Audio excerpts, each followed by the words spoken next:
I'm meeting with Marissa Charles, who's a feature reporter at Splash News Service for the UK. It's Tuesday, August 15th, and it's about 11 o'clock in the morning Pacific Standard Time. Okay. Hello. Hello. Before we get started, I wanted to ask, because you said that you were not particularly interested in the science of the topic. Well, actually, having read my research, I would like to speak to you about the science of Okay. it. Yeah? Yeah. Okay, so we'll probably start off with your life as, you know. So obviously you live in Van Nuys. So you're a California native? Just out of No, I interest? was born in Chicago, Illinois. Okay. Wow, a lot of your family are out here then. Yeah, we don't have a very big family, but yeah, we're here. So you're 50, is that right? That's correct. Yeah. And how many brothers and sisters? I have two brothers, both younger. Okay. You met one. Yeah. Do you mind giving me their names or no? For what it's worth, Lauren and Stephen. L-A? L-O-R-E-N. Yep. And Stephen. Was that P-H or? Simple, E-V-E-N. Okay. Excellent. Sort of tell me about sort of 1992. What were you doing at the time? What was your profession? In 1992, I was a partner in a clothing business that had gone from basically nothing, from an idea that I had, to 15 million in annual sales. Wow.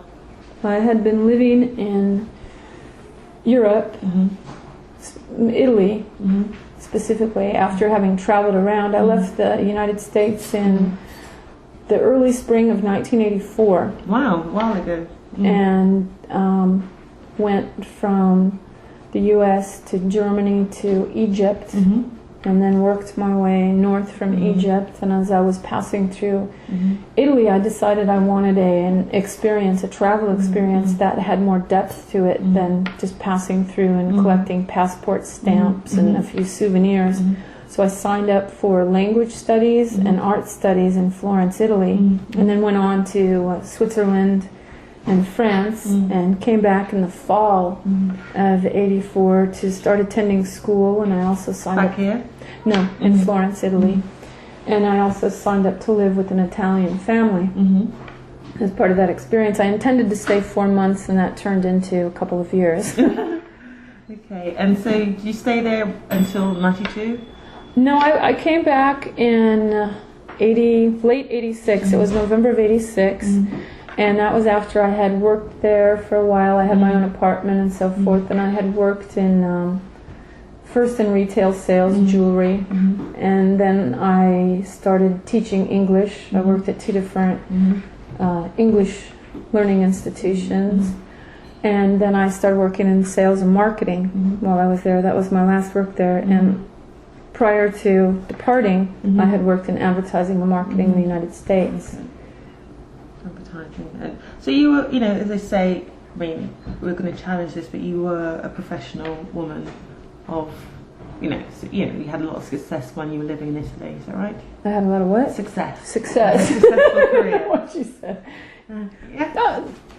Well, you know, I was basically there as an illegal alien, to be perfectly well, I won't frank. put that in, yeah. But, yeah, I mean, given that, I definitely made my way up from someone who arrived not being able to speak a word of the language to someone who was doing translation work and marketing for marketing firms. And ultimately, with my clothing business, I did negotiation of contracts and had Italian business partners and was living, negotiating, and working in that language. So how long were you living with your partner at the time? I never lived with him. We always maintained separate residences, and we were together from 1985 until 1990. Oh wow, so it's a long time. Okay, to 1990. Felt like a long time. Okay. And do you have any idea how he contracted the disease, or whether? Well, it's a bit of a mystery, all of this idea of contracting the disease. In his case, after we broke up, he married and had 2 children. Wife is negative, kids are negative. He couldn't find a former partner. I'm going on his word with this. That tested positive. So his status is a mystery to him, and he tends to blame me. Really? Well, I mean, why not? And so, in my case, my status goes back to '92. I've been with my husband since it was October of 1986 that we met, and we first had relations, contrary to what is published in Elle magazine in December of 96. So we've been together almost 10 years, and he doesn't test positive. So this notion of who gave what to whom under closer scrutiny is mysterious, speculative at best, and scientifically speaking, the tests don't actually test for who has the virus itself. So to say someone is infected and pass it on to someone else is not something that is well established in the scientific or medical literature, and certainly not established by the tests themselves. And as you can see from his life and my life, there's a lot of question marks surrounding all of this that become very uncomfortable. So, how many times have you tested, just out of interest? Gee, I'd have to say probably close 10, a dozen. Really? I'm not sure. Yeah, Okay, over the years. Okay. I mean, I first tested positive in 92, and to get back to your original question, at that time, it wasn't anything I sought out. It wasn't anything anyone recommended to me for medical purposes. I had gone to see what my friend Judy referred to as the discount gynecologist for my annual pap smear. And this was a gynecologist who was very much a women's rights advocate. And as part of her advocacy, she wanted all women to take what she called an HIV test as a matter of empowerment. And having lived outside of the country, having not traveled in circles where I didn't know anyone who tested positive, I'd never met anyone who tested positive, no one who had AIDS. I knew a couple gay men my entire life. My cousin was one of them, and a couple people I had worked with at various advertising agencies. Other than that, I was very much removed from the circles in which one might hear about this firsthand or experience it on any level except a newspaper article or a magazine piece. I've never been a drug user. No, don't hang out with them. Not that I have anything against them, let me be clear. It just wasn't ever part of any social circle or dating pool, so to speak. Okay. And so, so when she told you... So I took the test as, well, she made it sound like a rite of passage or a thing that you did if you were socially responsible. And at the time, it was the first time in my life where I had money.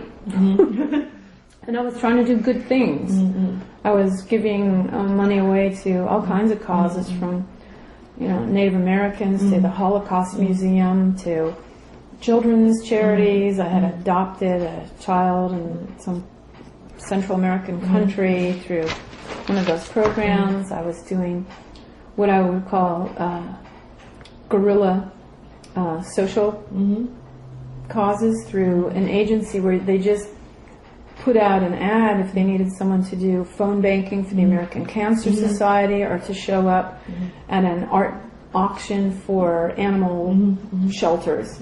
So I was just doing all that kind of stuff. So when she asked me to do something that she described as an act of social consciousness and empowering women, and I didn't know anybody who tested positive.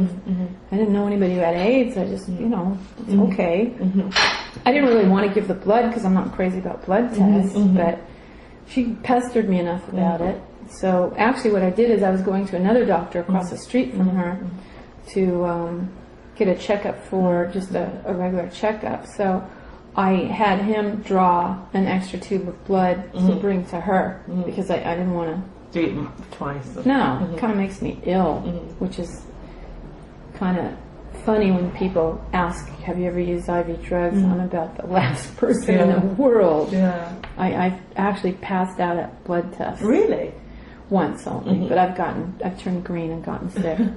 So this was what year? 1992. So you were back in America. It was 1992. This was, it was the early years of 92. The business was going full steam. I just purchased and remodeled the home that my husband and I now live in with Charlie. and I was going to night school in an accelerated degree program to get. I was working towards my MBA because all the years I'd been in business, I had never had my capacities certified through formal education in that area. So I was working on that. So you were living full time in the US? I was back and forth. I was back and forth. Okay. Now I spent many years back and forth and traveling to other parts of the world as well. Okay. We did some manufacturing in Hong Kong, and I went to the trade shows in Paris once a year, and we did a sports show in Germany, and I was back and forth to Italy a lot, and we also sold in Spain and had a few customers in France. So I was going around, and then on vacations I would travel too. The last one I took prior to testing positive, I went to Austria on my own, and from there went to what was then Czechoslovakia, but it would soon become the Czech Republic. I went there on my own. So, so how long did it take for the test results to come back? Well, I don't know exactly, but the gynecologist started calling my office, and I was very busy trying to have some kind of a social life, traveling between here and Europe all the time, going to school at night, and I just thought she was calling to tell me more feminist advocacy things that I could get involved with, and so I wasn't really interested in taking her call. I've never had a doctor call me back and say, "Oh God, there's a problem," so I wasn't used to that concept. And she wouldn't say why she was calling, so I just thought she was being pesky. So I kept having my assistant take her call, and then finally she said something to the assistant that the assistant said she really, really wants to talk to you. So I took the call, and then she wouldn't tell me why she was calling, which I found obnoxious. And she said that I needed to come down to her office, and I said, "Why? And what is this all about?" And she started crying. Really? And she said, "I just really need to see you now." Yeah. So apparently I looked shocked because this assistant, I had just hired her a few days before, didn't know me at all well enough to know when I looked shocked. I must have looked like, I don't even know, I can't imagine. But she actually she talked me out of my car keys. Really? As you would someone who's maybe had too much to drink. She thought it was unsafe for me to drive with the way that I appeared to her. And she said, "I don't know what just happened or where you're going, but I will not let you drive there. I will not." So she drove me to the appointment. And on the way over, just through a process of elimination, I figured that must be it. Because I just couldn't imagine what the heck else it could possibly be. So when we got there, the gynecologist had nothing to tell me except to hand me this test with my name on it and positive. Gosh. No pre-test counseling, no post-test counseling, no information. She offered to let me use her telephone to make a phone call as if I'd just been arrested or something. I had no idea who to call or what to do. And then she pulled an article out that she had from the newspaper of a woman she knew who had started an organization called Women at Risk, who had AIDS and seemed very angry about it. And she said that I should call this woman and find out what doctor she sees and have this woman help me. And so that was my introduction. Okay, so what was your reaction when she told you? Shock. I felt like I was on an airplane that was about to crash. There was a ringing in my ears. It was an unimaginable scene. And I felt very ashamed. Instantly. I felt like I had been dipped in rancid water. And I mentally made a lineup of boyfriends thinking, who could be the one? Where did my judgment go so awry? How could I not have noticed? And that felt awful. I felt like my life was over, my ambitions were gone, any hopes of marriage and family just vanished in that moment. How old were you? I was 36. Okay. And So just to go back, so you'd had this basically a 10-year or more than that monogamous relationship. So you weren't a high-risk person. 5-year monogamous relationship. Okay. May I ask, did you use protection? No. Okay. Okay. From the get-go, or just? No, I didn't. Okay. With I know that sort of. Oh, with my husband, you mean? No. I mean the guy that you were. Oh, okay. Yeah. That was 85 to 90. That's 5 years. Yeah. So did you use any or no? No, it wasn't anything that figured into my thinking about that. I had left the United States prior to the announcement that HIV was the so-called cause of AIDS, Robert Gallow's great announcement in April of that year. The way I calculated, I was actually in a pyramid in Egypt when he made that, and I missed it. And then I was traveling, and when I started reading newspapers, I was trying to immerse myself in the Italian language, so I struggled to read the comics, basically. And nobody was talking about it among the friends that I made in Italy, and I met people from all over the world who would come to the various places I worked and visited, and no one was discussing it, so I didn't hear about it there. The first time I heard about it was shortly before I came home. Someone brought an article to a party I was at, and it very much sounded from the article like some strange anomaly restricted to gay men in the United States, and I was so uninformed about it. When they called it AIDS, there had been a diet candy here when I was a kid called AIDS. And the idea that AIDS was causing gay men to die, I thought that little caramel? And why would so many need to go on diets? And then my cousin always seemed real trim. I was fairly clueless. And it wasn't something that was widely discussed. And then I ran with fairly intelligent people who were involved in social movements and political activities in Italy, and with the advertising and marketing and schools, and it just didn't come up. So the guy that you were with before was your last boyfriend? Between 90 and 92? Yeah. Yeah, okay. Yeah. So did you immediately then call him, or? Yeah, I did. And what did you say? I didn't have to say much of anything.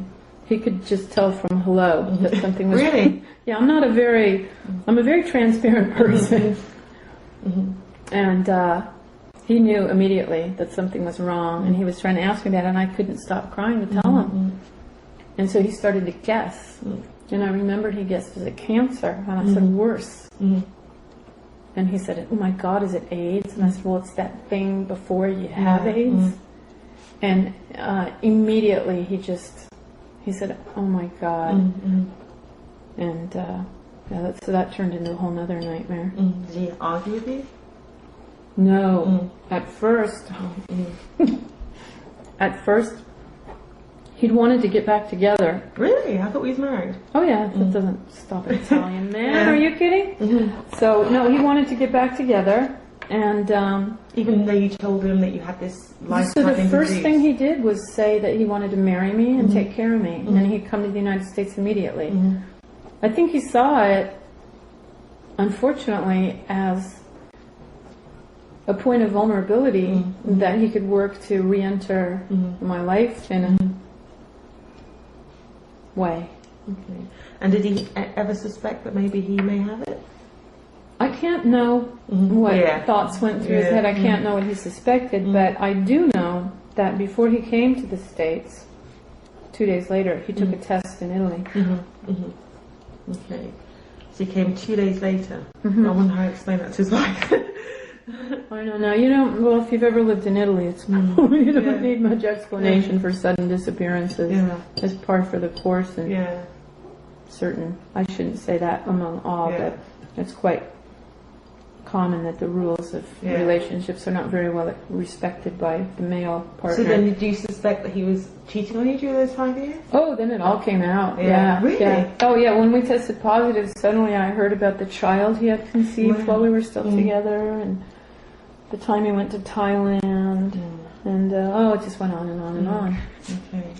So when did he tell you that? When he was in the US? Yeah, which was awfully considerate, given my concerns about me to have to. So you had sex when you went to Thailand? He did? Yeah. Oh, yeah. So you figured, this is the person who gave me this. Once you It seemed, given his lifestyle. Yeah, that might be, given the rules that I've been told by which this is supposed to work. It seemed like he would be the likely candidate. And frankly, doctors that we visited together were not very kind to him because he had to tell him about the child I didn't know about and the wife he'd cheated on and the partners he had while we were supposedly together. So it wasn't as if it painted a very favorable impression in their eyes of him. And I think that they had a certain amount of judgment about him and were not perhaps as kind as they might have been to another person. So take me on from there. Did you sort of start using drugs straight away? No, I've never taken the drugs. In 1992, they were not given to people who were considered healthy.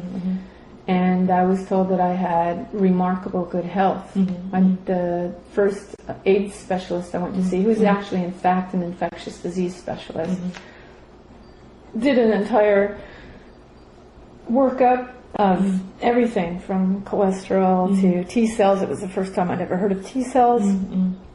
Just everything that you would do on a person besides operate. Even was looking between my fingers and behind my knees. And from him I got that I was an extraordinarily healthy person. If it weren't for this one little pesky fatal disease, I'd be great. Yeah. And then he also told me that he didn't think my first test really counted as positive. Really? Why? That was the first thing he said when I went to see him before he did all that other blood work. There were only 2 reactive bands out of, I don't remember if it was 6 or 8, but only 2 were reactive. And he actually stepped out of his office to get a book and brought it back to look. I don't know what book it was, but looked it up and said, I don't think this is, he said, we're not positive this is a positive. He said, I wouldn't throw it away as a negative, but we really ought to redo this. And let's do it at my lab.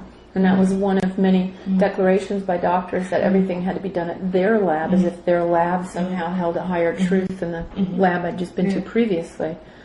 So he did it again, and his lab reduced the test to 4 bands, and those bands were all reactive.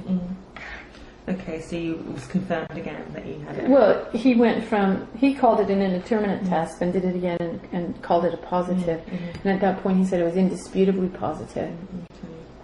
So, sort of going back, your reaction. Oh, and then he said I was too healthy to take the drugs.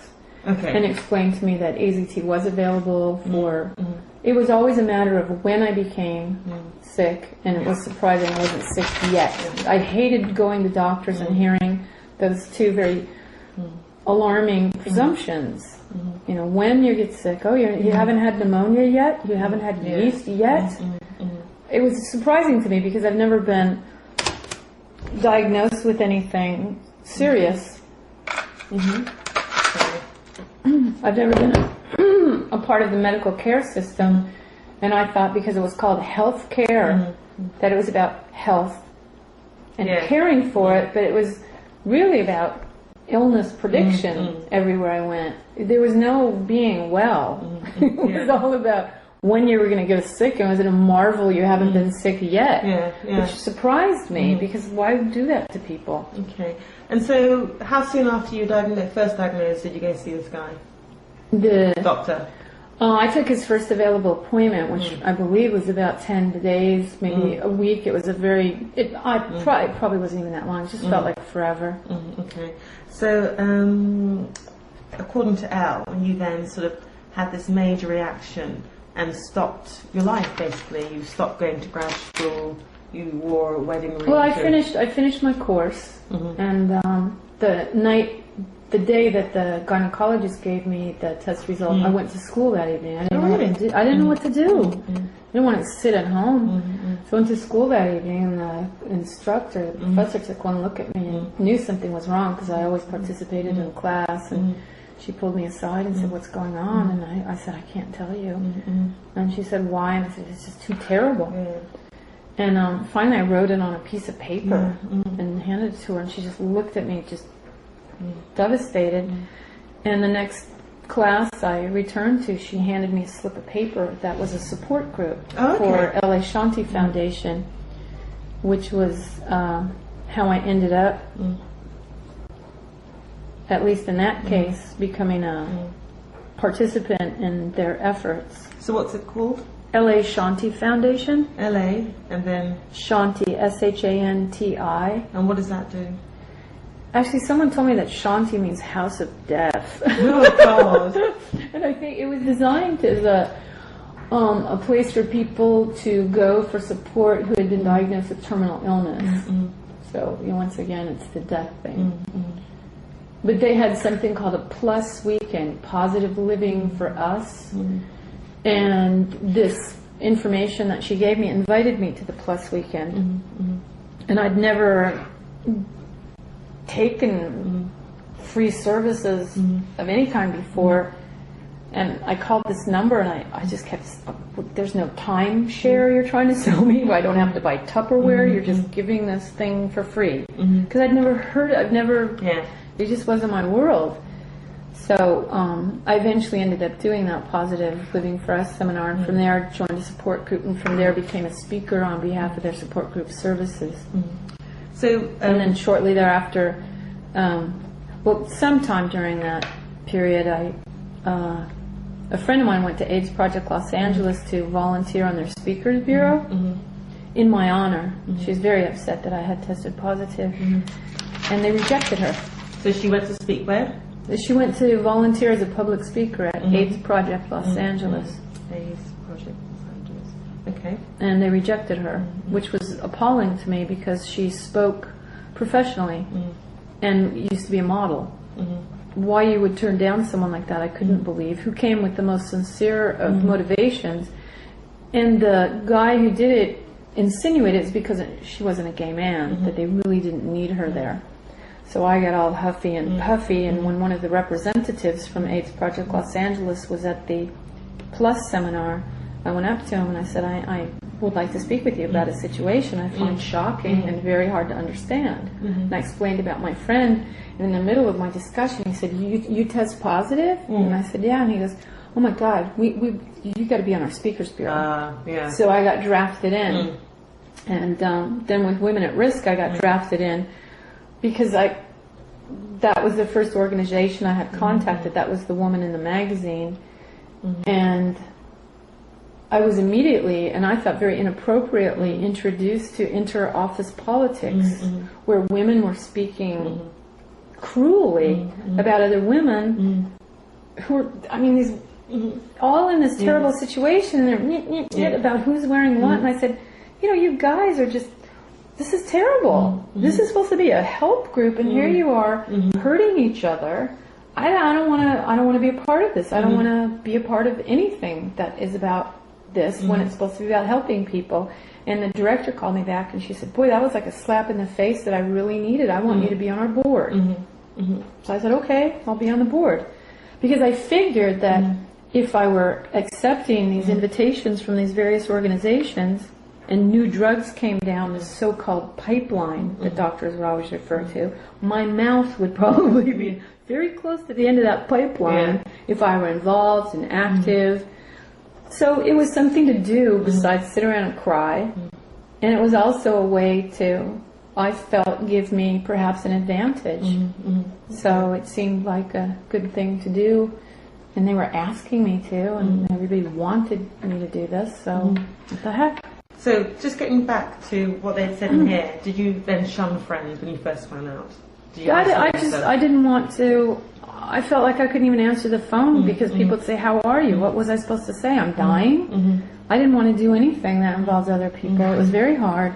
Okay. You can't have friends, at least I can't, and be dishonest. I can't hide sorrow, grief, pain.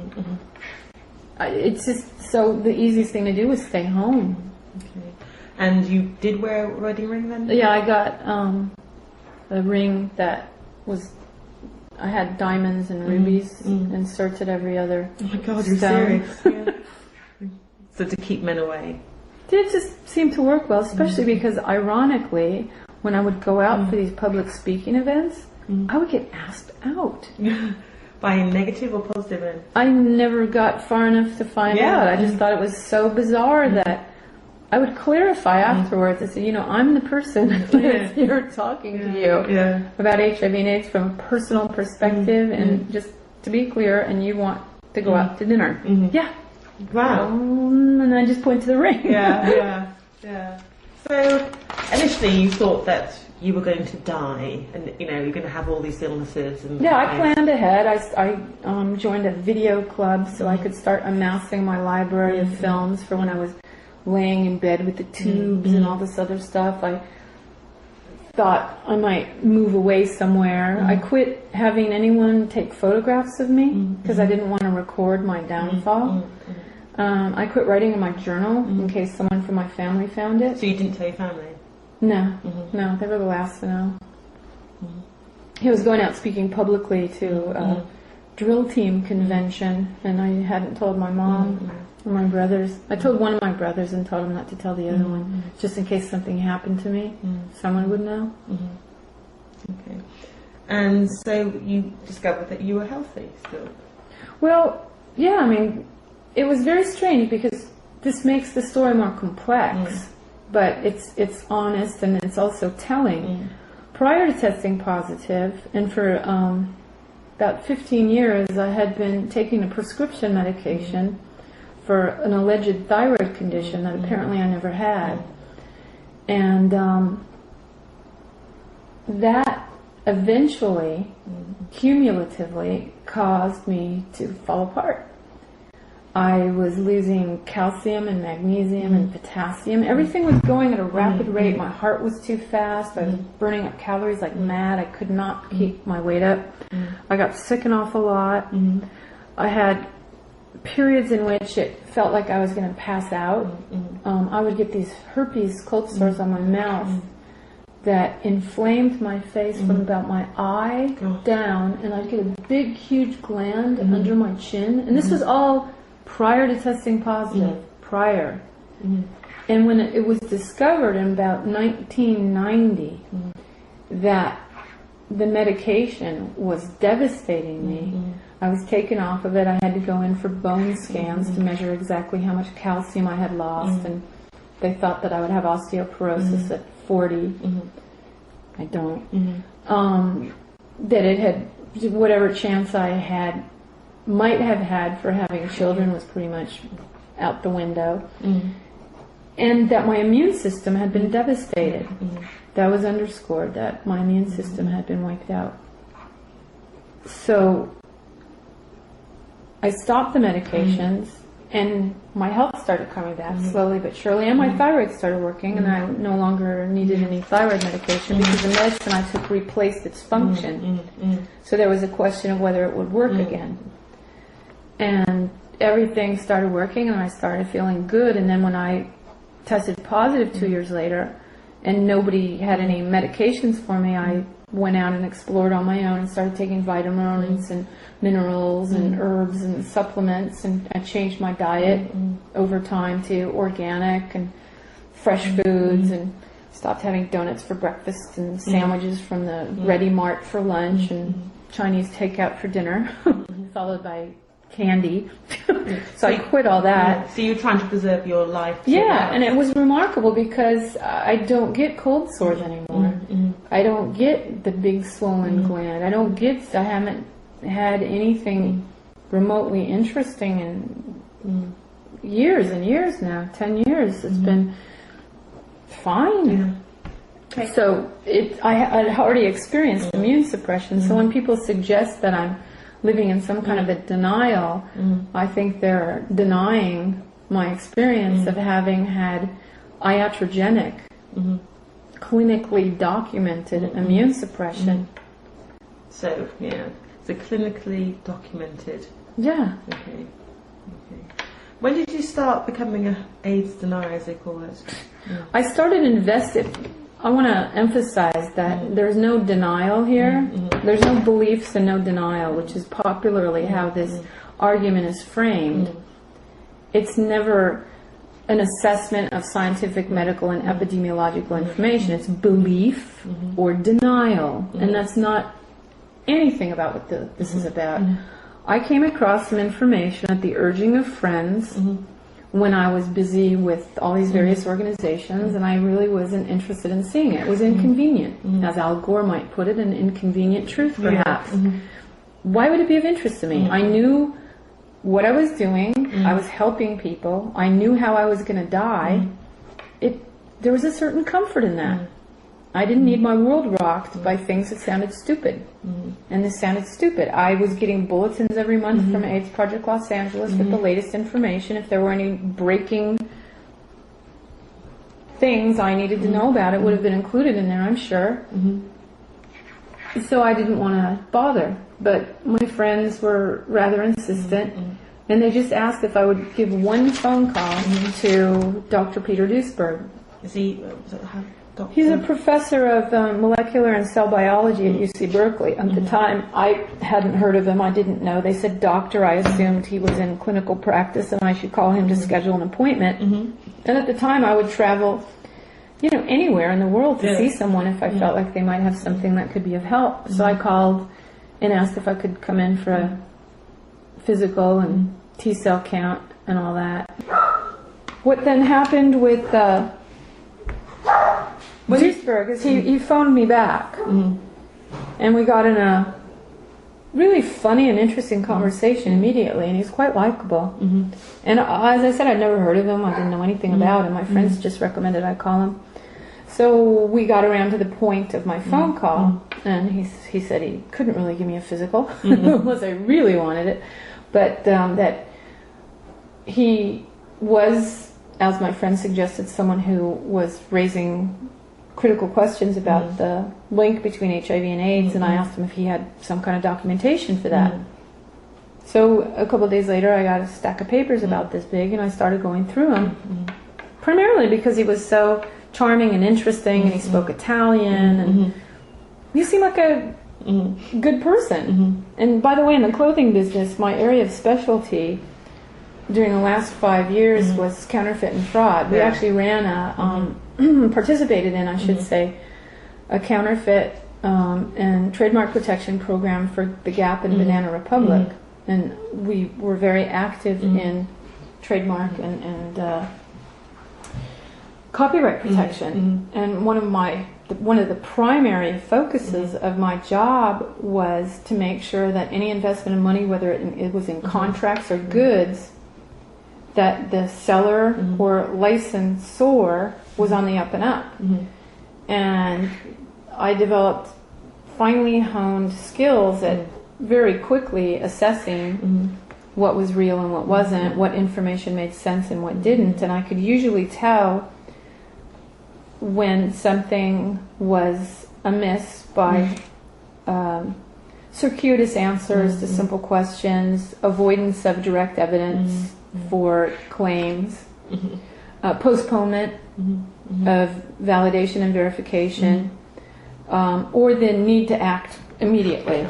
And if I didn't, something bad was going to happen, and I'm really stupid because everybody else wants this. So those were little benchmarks to let me know that I really needed to look carefully at a business or an individual or a deal. So when I looked at his work, I looked at it through the eyes of somebody who was dealing in counterfeit and fraud, and who had to protect a multi-million-dollar business with each step I took. So I applied a lot of scrutiny to that, and I tested it out in various ways by calling and ordering other information and references, and then I did what I think is really important, is I brought it to the AIDS organizations where I was volunteering my time and asked them to counter these assertions and statements and papers, and the only way that they did so was to call names. They didn't directly address the information. He was a jerk, a homophobe, a Holocaust denier. He was misleading me. The information had been disproven, so I said where. I couldn't get any references for that. And the more I looked and the more I asked, the more I found that the criticisms were all about the person. it was relegated, as it still is within, for example, in this recent article in Elle, it's all a matter of belief and disbelief, denying, or it's ignorance, or it's evil. But it's never a scientist addressing scientific information. I had papers that had been published in mainstream journals, and I wanted cogent, responsible, non-inflammatory, unemotional answers to direct questions, and I wasn't getting them. So I said, well, why don't we do this? Why don't we have a forum in which Dr. Duesby, and then I'd learned of others, Dr. Carrie Mullis, Robert Root Bernstein, and others who were published critics of the HIV hypothesis. Let's have a forum, invite them, and the doctors and scientists that you think best uphold this opposing point of view, put them together, and let's see what happens. Certainly the fools will evidence themselves as fools. The information that's missing will become quite apparent, and we might even come to some understandings and ideas that haven't occurred to anyone previously, because is this not a search for answers? And when you're searching for answers, is there any limit to the questions that can be asked and the ideas that can be discussed? And in principle, sure, yeah, let's do it, and they never wanted to do it. With one excuse or another. It's not in our mission statement. We don't have doctors. They work with many doctors. That's absurd. We could just get doctors that the people who go there recommend. It was just, the avoidance was like what I encountered in business. Finally, they said, as they were shoving me out the door, if this is so interesting to you, why don't you start your own organization and then invite us to debate? So I said, okay, that's what I'll do. And they made it sound like it was 2 weeks away. And let's see, it was how many years later that we finally had a debate that did not involve any of the local AIDS organizations. They would not participate at all. But it did involve myself and a PhD chemist who's worked in drug development and is also a critic of the HIV hypothesis, and the head of epidemiology from UCLA, and the lead author of the AIDS multi-center cohort study, Dr. Roger Deedles. So it was me. I always envisioned it would be a couple of scientists going with a couple of scientists, or doctors and scientists, and it was very interesting that I ended up in that position, because I didn't intend myself to be there. I was just what I considered an interested party that wanted to facilitate a coming together of varying views in order to discover what we could from a confrontation of those. And when I mean confrontation, I mean an intellectual, respectful, professional confrontation of various viewpoints. So just going back, when did you first, what was the year that you sort of found out about this opposing view? I would say by 1994, I believe in 94, I was still active with Women at Risk, primarily because I was one of the only people, I was the only person, one of the only people who wasn't ill or dead, and I could sign checks. I was a treasurer, so they kept me involved longer than, I wasn't really participating in anything at that point. And you were, as said in the article, correct me if I'm wrong, you were going around and sort of saying, I'm a white middle-class woman, professional. If this can happen to me, it can happen to anyone. I did that on behalf of the AIDS organizations, not on my own. I never did that on my own. No, they'd send me to churches and schools and student groups, and the encouragement was to push my demographic. And they really liked my demographic. There were other women that were in the Speakers Bureau that they could have called on, but they sent me out for more speaking engagements than I needed to complete in a year before I was even done with my training. Because the other women there, one was a Latina woman who had been arrested for drug sales as well as drugs use, and was openly bisexual. Another one was a former IV drug using lesbian who had a really deep, raspy voice, like, she smoked a lot of cigarettes, and her hair was really short, and I remember her skin was so pale. And I was, I'd pull up in a BMW in a business suit, and it just gave a completely different image to the whole idea. Okay, so then you were still believing that or saying that if you use a condom, that you'll be protecting yourself, didn't use didn't share needles, etc. Yeah? Standard party line stuff. And you believe that you wouldn't have children because you would pass on the virus. I could even imagine having a relationship. Okay. So when did you start Alive and Well? It began in 1995 when some people that I'd met in various support groups had questions also. And we decided to explore them together with this idea of a public forum. And it all started with the idea of a debate. And essentially, Alive and Well is because we couldn't get a debate. Yeah. And so it was sharing of information to create public awareness, and we hoped that would lead to a debate and discussion and open dialogue. So were you saying that you weren't fully signed on to the belief, or...?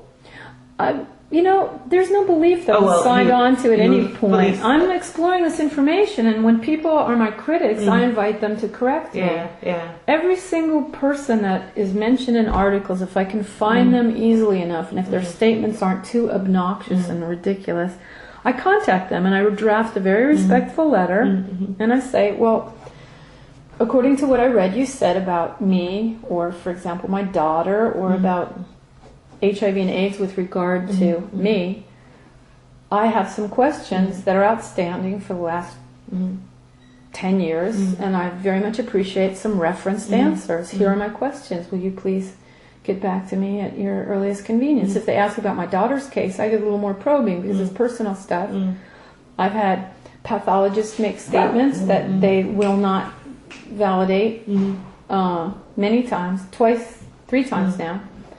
I've had a bioethicist at a well-known New York hospital who suggested that my children should have been taken away from me for testing. I asked her what test it is that she believes is validated by the direct isolation of HIV from people who test positive, what test it is that has an insert package that states that the U.S. Food and Drug Administration has specifically approved it for the use of diagnosing actual infection with HIV, and what studies she can point to as what she counts on to show her that the tests are accurate, specific, and reliable.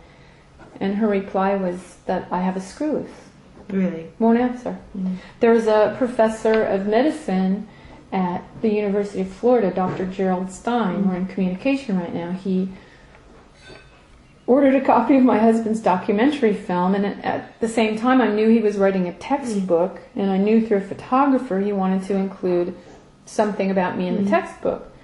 So I'm going through my orders to do sales reports at the end of the year, and I see that he ordered a documentary, and there's a phone number. So I thought I'd call. I thought it was his office, and I'd ask when his new text is coming out.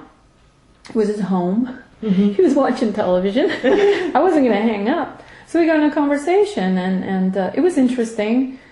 It's kind of like those people who don't realize they're being prejudiced. They'll say, oh, gay people, sure, I like them. I just wouldn't want them living next door, or, something like that. And that's how he was talking to me. I'm very open-minded, except. And so I said I'd really be interested in seeing his text for the textbook. Sure, I'll send it to you. And he faxed me, get back to me with any comments or corrections or remarks. I did. That was a week ago. I've left 2 messages with his wife, politely spaced. 1 message at his office, again, polite, brief.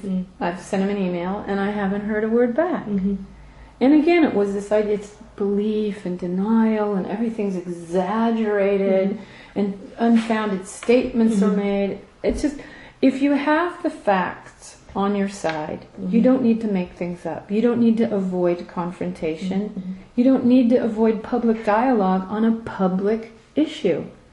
You can come out in the open and meet with detractors and set the record straight. You don't have to lie. Let's say, I don't want to use a word like that, let's say create falsehoods. This article has falsehoods, statements attributed to me that I never made. it has exaggerations from the length of my skirt to the color of my husband's hair to...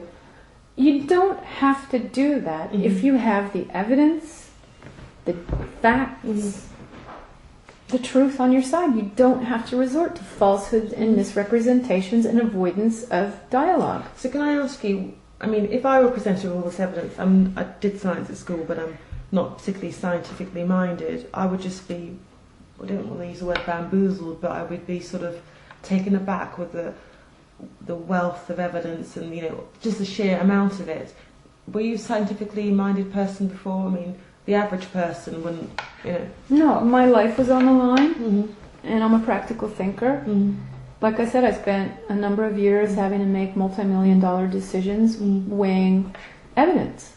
Was this real? Was this counterfeit? Was this a fraud? Or was this, in fact, as it was described?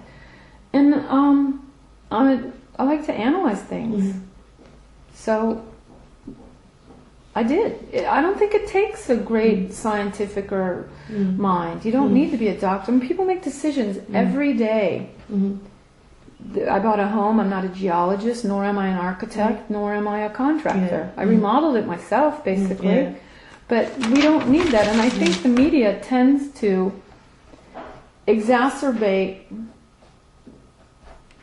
disasters and exaggerate the threats that exist in the world that tend to make people live fearfully and reliant on authority when they could very well be thinking. Can I ask, I'll take you up on that. You said you bought a house, you're not a realtor, you know, remodel, etc. But I would go and see a doctor, and I'm not a doctor. I mean, all those things that you're saying, you know. Yeah, certainly. I worked with a realtor, but I made sure the contract made sense and that there was nothing in there that didn't ring true. And I worked with an architect. I designed the floor plan, but he made it so it matched code. And if there was something in it that didn't make sense to me, I asked about it, and he changed his design a couple of times based on what my suggestions and ideas or my questions. And when I go to a doctor, it's the same thing. If they're going to tell me something, they need to have a good reason that I can find in the medical literature. So let's fast forward to you. It's not like I avoid any of these things. I operate on myself, build my own home, or dig in my own soil. No, I will confer gladly, willingly. As part of life, you must always confer with experts. But if their expert opinion doesn't make sense to me, I'm going to look further. And I want validation for any statements they're going to be making. Whether it's a statement that my house is worth $1 million or 10 cents. Either claim I need to validate. Okay, so fast forward to meeting your husband. Just remind me your husband's name is? Robin. And obviously he's a Maggiore as well. No. His last name is Scovill. And how old is he, Wells? He is 37. Okay, and he's a documentary filmmaker. No, he's a director and editor. Okay. So right now he's doing commercial work. Okay. So where did you meet him? I met him through a friend. This artist here. Oh wow. He became one of the things when I was told I was dying I wanted to do was study painting. And I was walking by an art gallery one evening after a speaking engagement. And saw these paintings and was just drawn by the bright colors and found out from the gallery owner that the artist had painting classes. So I signed up along with my brother, who made it very amusing. And the artist and I became very good friends. He'd been diagnosed 30 years before with systemic melanoma, and he didn't have more than a couple weeks to live, and it had been 25, 30 years, and he was fine. He was wonderful. He was an amazing athlete. And he introduced me to rollerblading. And we used to go rollerblading multiple times a week down at the beach. And he became my best friend. And unbeknownst to me, Robin knew him. And Robin would show up from time to time and paint with him, or go over and work on a storyboard for a film project. But I'd never run into Robin, although I practically lived at my friend Tom's house. And Tom was gay, by the way, so there's no relationship there. Okay. But so I met him there one afternoon, and apparently Robin had wanted to meet me. He'd seen my photo that another mutual friend I didn't know we had, a photographer, had in his portfolio, and Robin would look through this guy Doug's portfolio when he'd go over his house and saw the photo one day and said, "Oh, who's that?" And I'd left Doug a message on his answering machine that Doug then played for Robin because he thought it was funny. And then Doug correlated Robin, in Robin's mind, me and the book, because Tom had told Robin about the book. So it all came together as this. The book that you'd written. Yeah. So I was the person in the picture who was the funny person on the answering machine, who was the person who wrote the book. Okay. And I think I have to keep talking. My tape player will stop. Okay, fine. So from all of that, Robin decided he wanted to meet me. Do you think he liked you from the get-go? Yeah, he told me as much. Okay. And so you met him? Yeah, I had gone to Tom's to go rollerblading, and I was with the brother of a boyfriend that I had before I met Robin, who had been killed in a skydiving accident. And his brother and I hung out for a long time together afterwards, just as friends, trying to make it through that devastating experience. And he came with me to go rollerblading along with my brother and my brother's girlfriend, and we went over to Tom's, and Robin showed up. And it was too windy to go rollerblading, otherwise we wouldn't have been there. And ironically, it was 4 days before had been Robin's birthday, and he had been thinking of inviting me somehow through the mutual friends we had, but then decided that that wasn't such a good idea. So his desire to meet with me happened by sheer coincidence 4 days after the birthday he wanted to invite me to. Okay. So by this stage you told your whole family? Yeah. Okay. Yeah. And how did they react? When I told my mom, it was after I had had the experience of testing indeterminate, positive, negative, and then positive. So you tested negative as well? Yeah, that was in 93, I believe. While I was looking for a doctor, I didn't like that first doctor I met with. He looked so ill. I couldn't believe that he could possibly help anybody be well. And he seemed very close-minded. He said, whatever you do, don't go to a health food store. Don't try to buy those vitamins that they say are good for your immune system. It's a waste of money and a waste of time.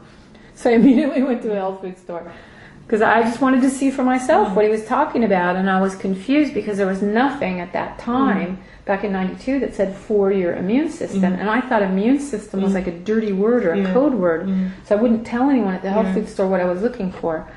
So I bought a book next door to a bookstore that was an encyclopedia of vitamins, minerals, and supplements. Went through it with a highlight marker and highlighted everything that I thought pertained to me or to the immune system, and started my own vitamin program.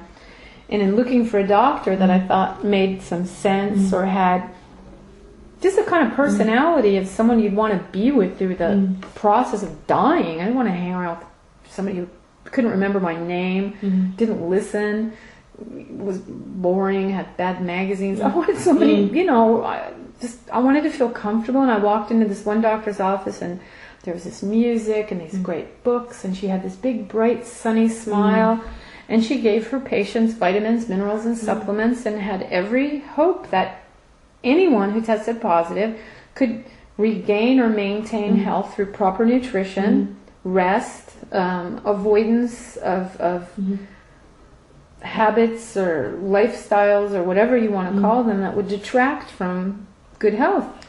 And she said that I should retest, and that's when I retested at her behest. I have her written request in my files. Some people have suggested I made up that story, but it's in the files of my medical record. She suggested I retest because she said I didn't fit the profile of an AIDS patient, and that's when a year or so later my results came back indeterminate, followed by a positive, followed by a negative, followed by a positive. Okay. And that coincided with me exploring this other viewpoint. So what was your reaction when you told your mum?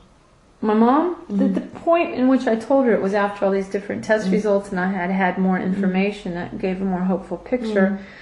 She was very upset, but she said that she would place her faith in me. There's her faith figures in my mom. My mom is religious, my mom is faith-based. She failed with me. I don't go to church, and I'm not religious, and I'm not faith-based. And what about your dad? My dad passed away in 1988 of a heart attack. Okay, I'm sorry. Yeah, it's okay. The my desire to get to the bottom of things, to report what isn't right, what's unfair and unjust.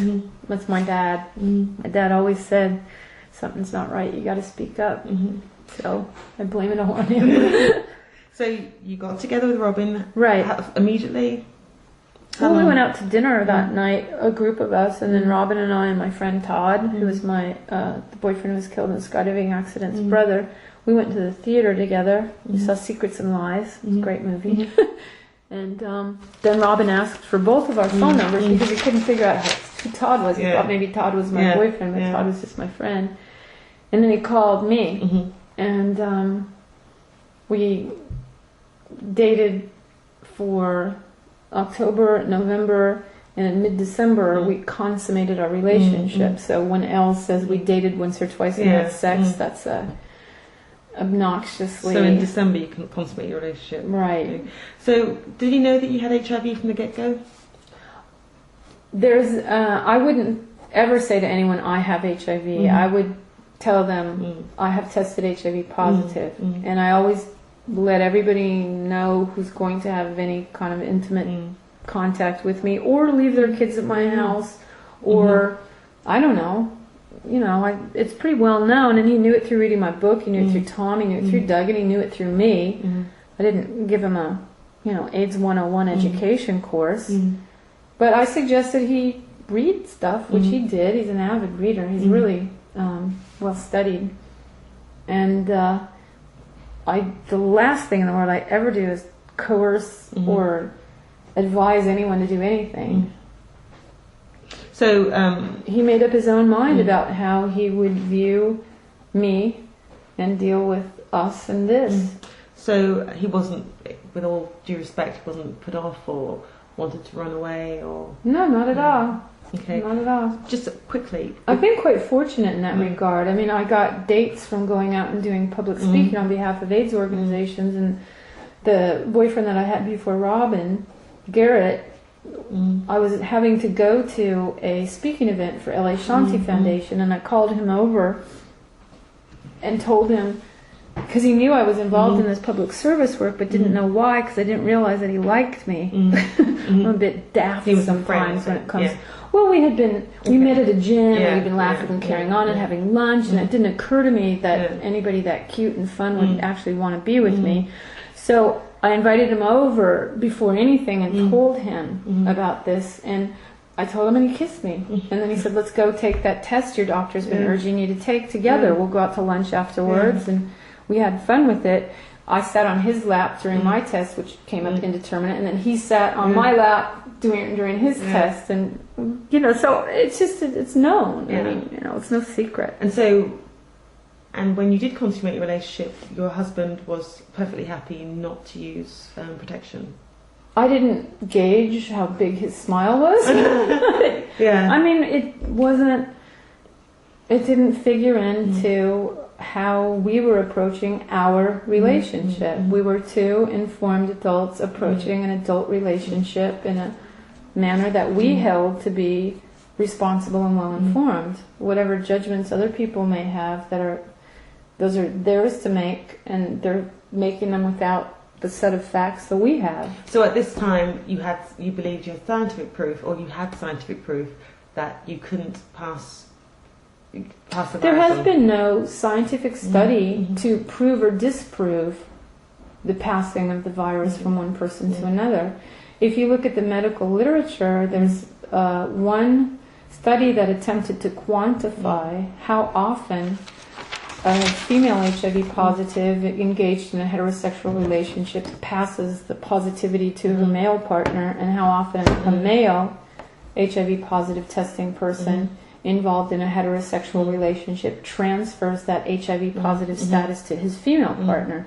And they found 0 following serodiverse couples for 10 years who said that they didn't practice safe sex throughout the study or the 10-year follow-up with a degree of consistency that one would if one were holding to these rules. So based on 0 transmissions found in this study, they estimated that it takes 8,000 contacts for a positive heterosexual woman to pass her positive status on to a male partner, and about $1,000 for a male partner to pass his positive status on to a female. And this, it was supposed to preclude IV drug users, hemophiliacs, I believe, and well, I can't say for sure about transfusion recipients, but you know, these are supposed to be risk-free heterosexual couples. How soon after that you got pregnant with Charlie? Second intimate encounter. Okay. And were you surprised? Were you... I didn't know. I didn't realize until almost 3 months, because I didn't feel pregnant. Didn't look pregnant. Didn't nothing. I was rollerblading and skiing and falling and having your periods, I presume.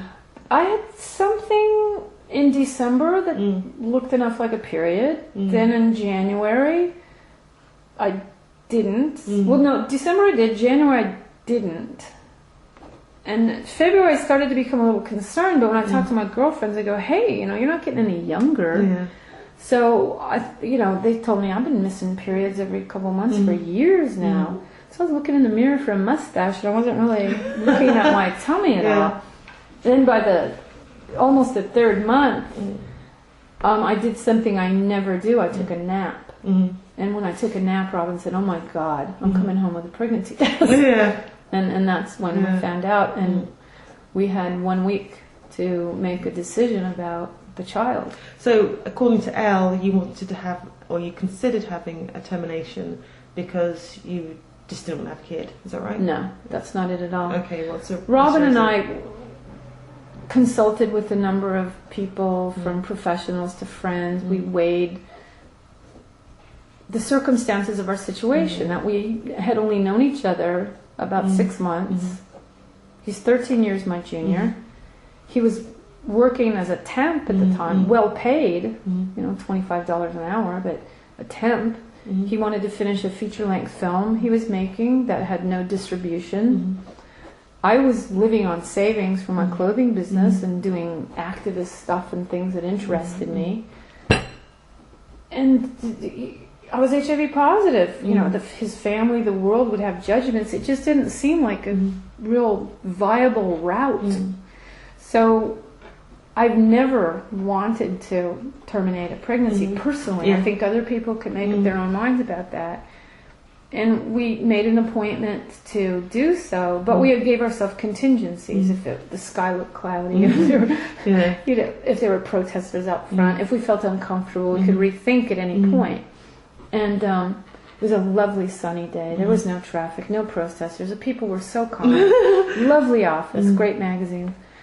But what happened is, when I was on the table wearing the green thing that holds your hair like a shower cap, and the green and the paper slippers with my name tag on, it was the last step before the procedure. They did an ultrasound.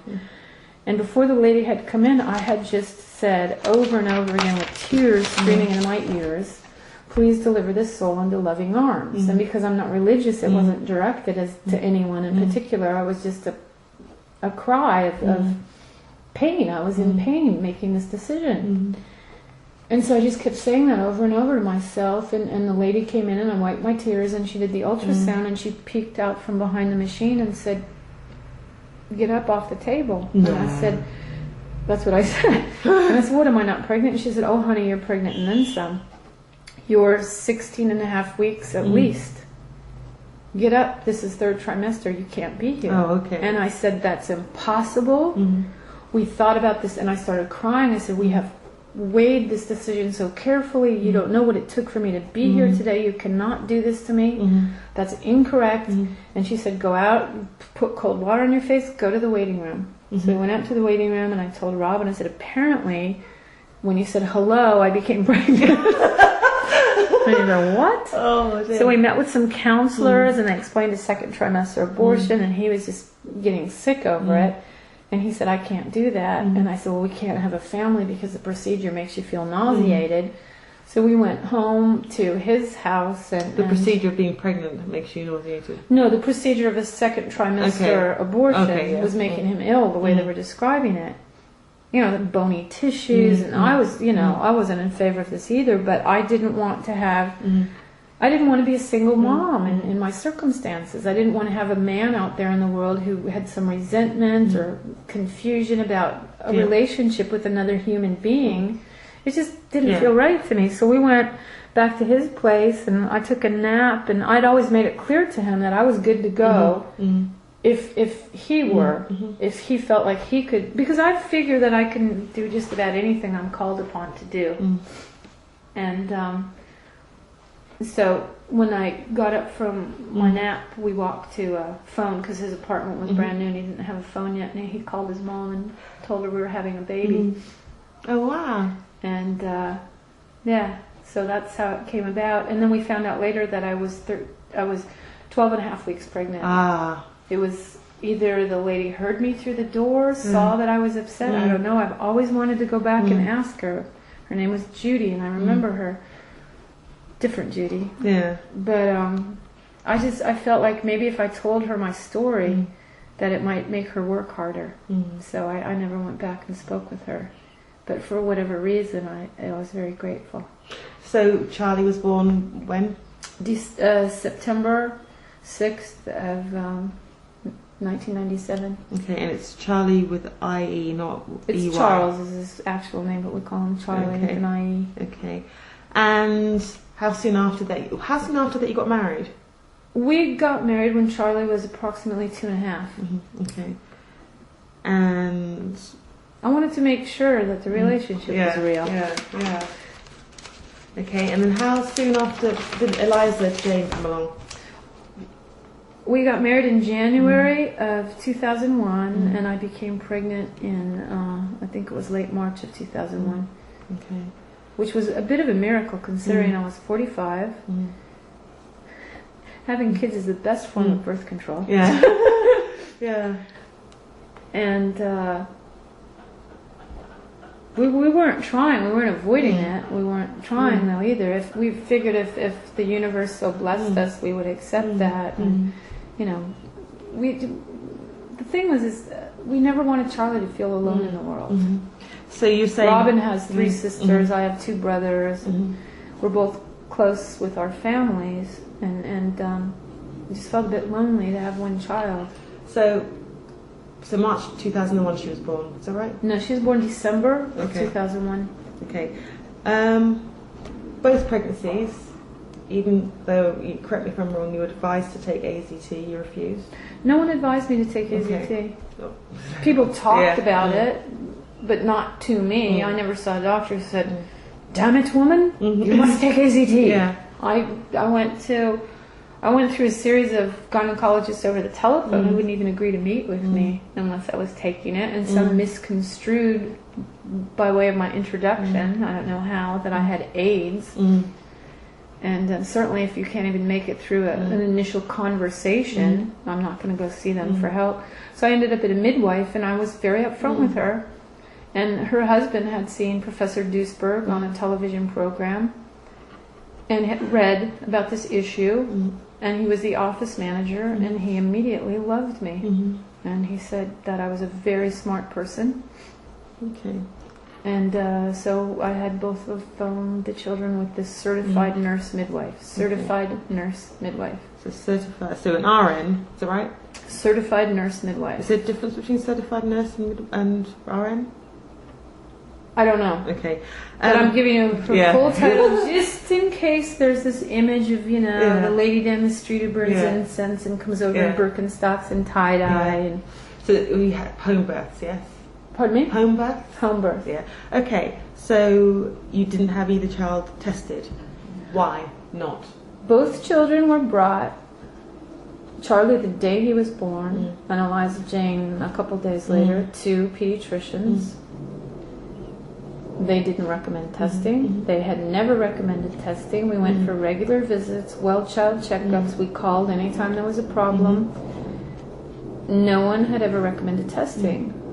We didn't vaccinate the kids, and despite the fact that vaccines are considered necessary for normal, quote, healthy children, my children, despite the fact of being involved in play groups and school activities and music classes and gym things and so forth, did not contract childhood illnesses except in kindergarten. Charlie got chicken pox, which as far as I know you're allowed to have because it's good for your immune system.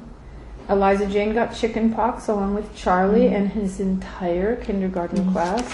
She recovered. Okay. So these were healthy kids that reported in regularly to not one but two pediatricians, and then we would have occasional visits from the pediatrician in Denver, Colorado, who unfortunately figures into this story by coincidence. And they were out and about all the time. You see our house. The curtains are never closed. The gate is very low. The door is always open.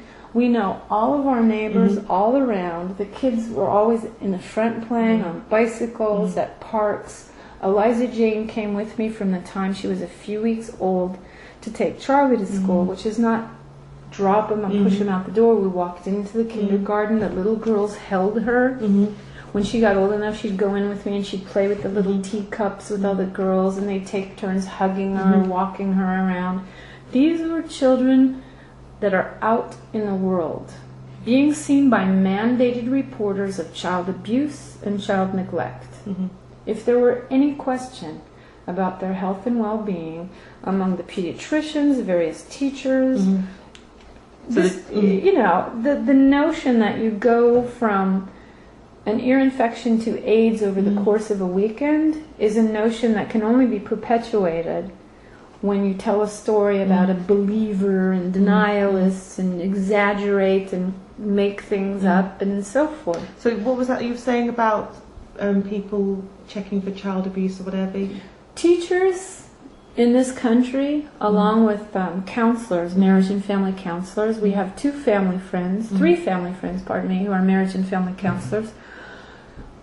Police officers, nurses, doctors, emergency technicians are all mandated reporters of child abuse and neglect. I am a mandated reporter of child abuse and neglect. I've taken training to work with the family court system.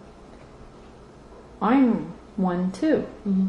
So that means they have to... If they see something, you must report it. But they never saw anything, so they didn't report it. Is that what we're saying? Yeah. So basically what I'm trying to ask you is, the idea, which was propagated in L as well, that you were told to have your children tested... Never. ...is a fallacy. Complete. I have my pediatrician's medical records. The pediatrician who makes that claim has, unfortunately, prevaricated, done a lot of waffling. In this article, I think he says he wishes he would have. Yes. Is that May? Yes, is that May? His name is Jay Gordon. Oh, okay. I'm sorry, yeah. In this article, he says he wishes he would have. In others, he said he absolutely discussed this with me on numerous occasions. In this article, he admits he only saw my daughter 3 times. We've never had any discussion about anything outside of a 20-minute visit in his office 3 times, and not once did he recommend testing. Furthermore, I brought Charlie to see him with my husband 2 days after Eliza Jane died, 3 days at the most. He knew Eliza Jane had died. We called him and told him. He helped us liaise with the coroner's office because it was an unexplained death. He, along with the pathologist, their names and addresses were given to the coroner's office in May. He knew everything that was going on, knew of my positive status, knew I breastfed, knew I did not take AZT. And when Charlie came in, who was born in the same manner and raised in the same manner as Eliza Jane, he did not do any diagnostic test, nor did he ask for one. So the notion that he discussed this and tried to convince me is a very sad invention. I assume it must have something to do with his fears. He's trying to cover his ass, basically. Well stated. Yeah. Okay. Final question before we get to Eliza's sickness. Why did you? And I'm not condemning you. Why did you agree to breastfeed your children when I did a lot of research on it. I think people who make statements about breastfeeding may not have done the research I've done. HIV, the actual virus, whole infectious virus, has not, in any study that I have seen, and I have asked detractors to please update me, if there is a study in which whole infectious HIV is directly isolated from human breast milk. There's a research organization called Another Look at HIV and breastfeeding. It was established by the co-founder of the Leche League International. Check their website, anotherlook.org. I'm open to any research that shows that whole infectious HIV can be directly isolated from human breast milk. And further studies that I ask in other areas, the questions that remain to me outstanding, the same ones I posed to Dr. Stein, who's writing his textbook, and so forth, the ones that haven't been answered, the ones that I said I gave to this author in L who didn't choose to publish them. I'm ready to... To me, this is a journey of discovery. If there's information I have missed, if there is a study I have not seen, I don't know how I could be more open to receiving it.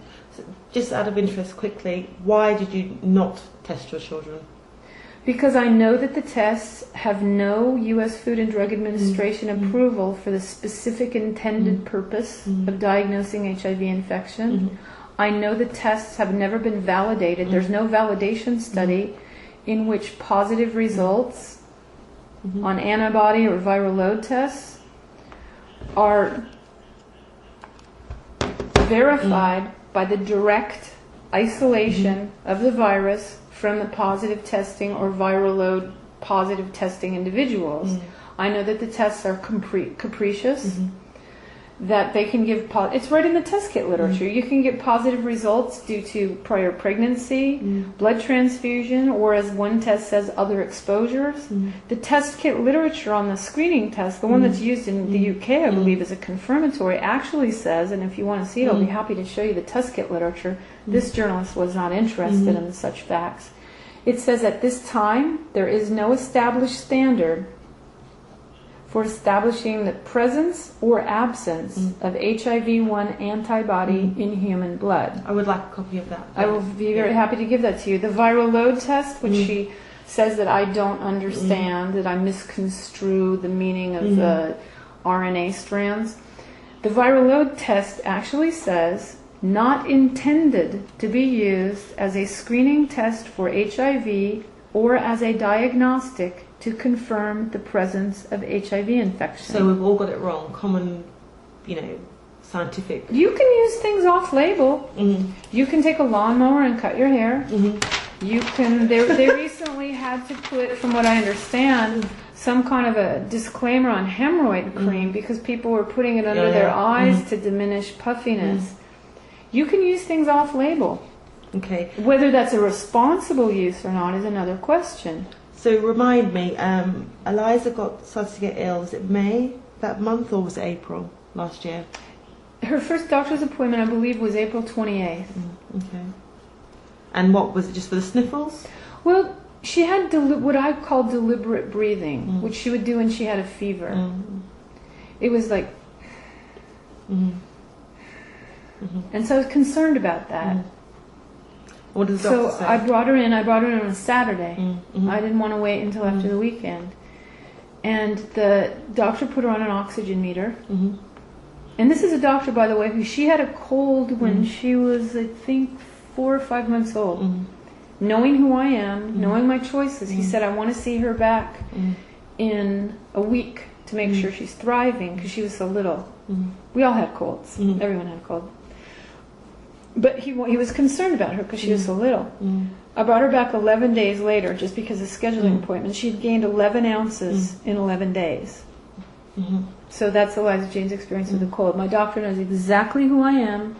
He knows me very well. It's not that I can make an appointment, walk in his office unnoticed, and he would forget to the degree that he wouldn't be very careful in his examination of my child. An oxygen meter.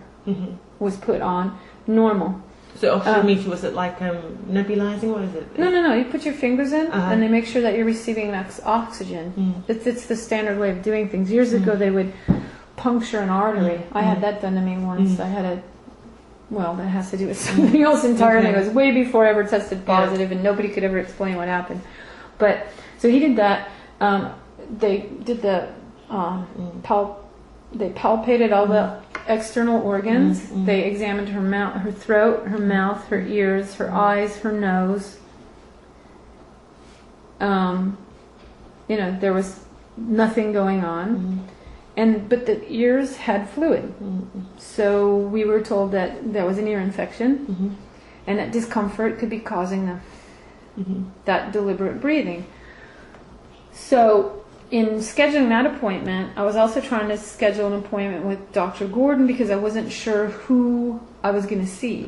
And because our doctor was called out on an emergency when we went to see him that Saturday, and we finished our appointment with his aide, I kept the appointment with Dr. Gordon. And by then, if I recall correctly, the original complaint, which was the sniffles and the cough, had gone, and it was just she wasn't feeling well, and had a low-grade fever intermittently, and she just wasn't herself. And when we went to see Dr. Gordon, again, this is a man who knows exactly who I am. He had known it was a terrible year. There was pertussis going around our school, and he knows my kids are not vaccinated for pertussis. Spell that, please. Pertussis. Pertussis. That's whooping cough. There had been whooping cough reported at our school. There had been pneumonias reported at our school. You name it. It was a terrible year, and he said, it has been a terrible year. I thought I was going to see a very sick child. I see someone who's not feeling well. He ruled out pneumonia specifically after listening to her lungs, and his advice to us was get her out, take her to the park, take her out on some walks, open the curtains, which was the opposite of what we did when the kids weren't feeling well. We bundled them up and kept them close and read and did gentle things. So that didn't really go well with us. So when I learned that Dr. Philip Nkeo was coming into town, who is a pediatrician who's always struck me as, between all the ones I know, the one who comes closest to a view of health and illness that matches my research and experiences. I wanted him to see Eliza Jane. So he came over and spent quite a bit of time with her. They don't even include that doctor. So what's visit. his name? How do you spell his second name, sorry? INCAO. CAO. Yeah, it's in the article. Okay. He actually had 2 visits with her, not just the one that they mention here. And he was in town to do some lectures and to consult. And he has kind of a mentor-mentee relationship going with someone in the local area. And he knows us, and he knows our kids, and he spends time here, and, he knows everything. So he came here and saw her, and he said, she's got an ear infection. And she wasn't sleeping well in the week. Oh, and no one had said start an antibiotic. Okay, they all said withhold. They said withhold the starting of any antibiotic because these things can oftentimes clear on their own, and we got some ear drops, those sorts of things, and up the vitamin C and that kind of advice, which we followed. But she was having trouble sleeping at night, and she seemed uncomfortable. And I felt to a certain extent I was driving people nuts because I don't know, Robin at one point said, 3 doctors have said our daughter has an ear infection. Get some sleep. Why were you... If they don't feel good, I don't sleep. Yeah. I mean, thankfully, we haven't had much to deal with. I mean, Charlie's entire adventures and illness include vomiting blueberry juice on our carpet, chicken pox, and a cold that lasts a day. I mean, he's just... People ask, what's our secret, who don't know us. And if I told them, they'd freak out. Yeah. And they do when I do. But I'm not a heavy sleeper. I'm a very light sleeper. So I just felt, I was staying up with her to make sure she was okay. And Robin was saying, you know, why are you doing this to yourself? But in spite of what Robin said, I called Philip back and I said, could you just check her one more time? It just doesn't seem like she's getting better from this ear infection, and there's nothing remarkable going on. But I just, you know, I'd feel better if you saw her one last time before you went home. So he came over the day before she was rushed to the emergency room. And he came over, it was the afternoon, and he had lunch, I think, if I recall. He spent a lot of time visiting with her. She spoke with him and said that she didn't want him to put that stick in her mouth again. But, you know, he could do everything else he needed to do. He spent a lot of time listening to her lungs. Seeing his tongue depressor, she associated that with a popsicle stick and asked him if he would join her at the kitchen table for a popsicle. So as he was leaving, she was sitting here at the kitchen table having a popsicle made of fruit juice ourselves, just so there's a clarity that we're the organic, we don't go out and buy the, you know. Who knows what can be misconstrued? If it can be, it will be. And he left with her sitting at the kitchen table having a popsicle. And we had a prescription for an antibiotic. My husband went to the pharmacy and filled it. And that evening we gave her her first dose.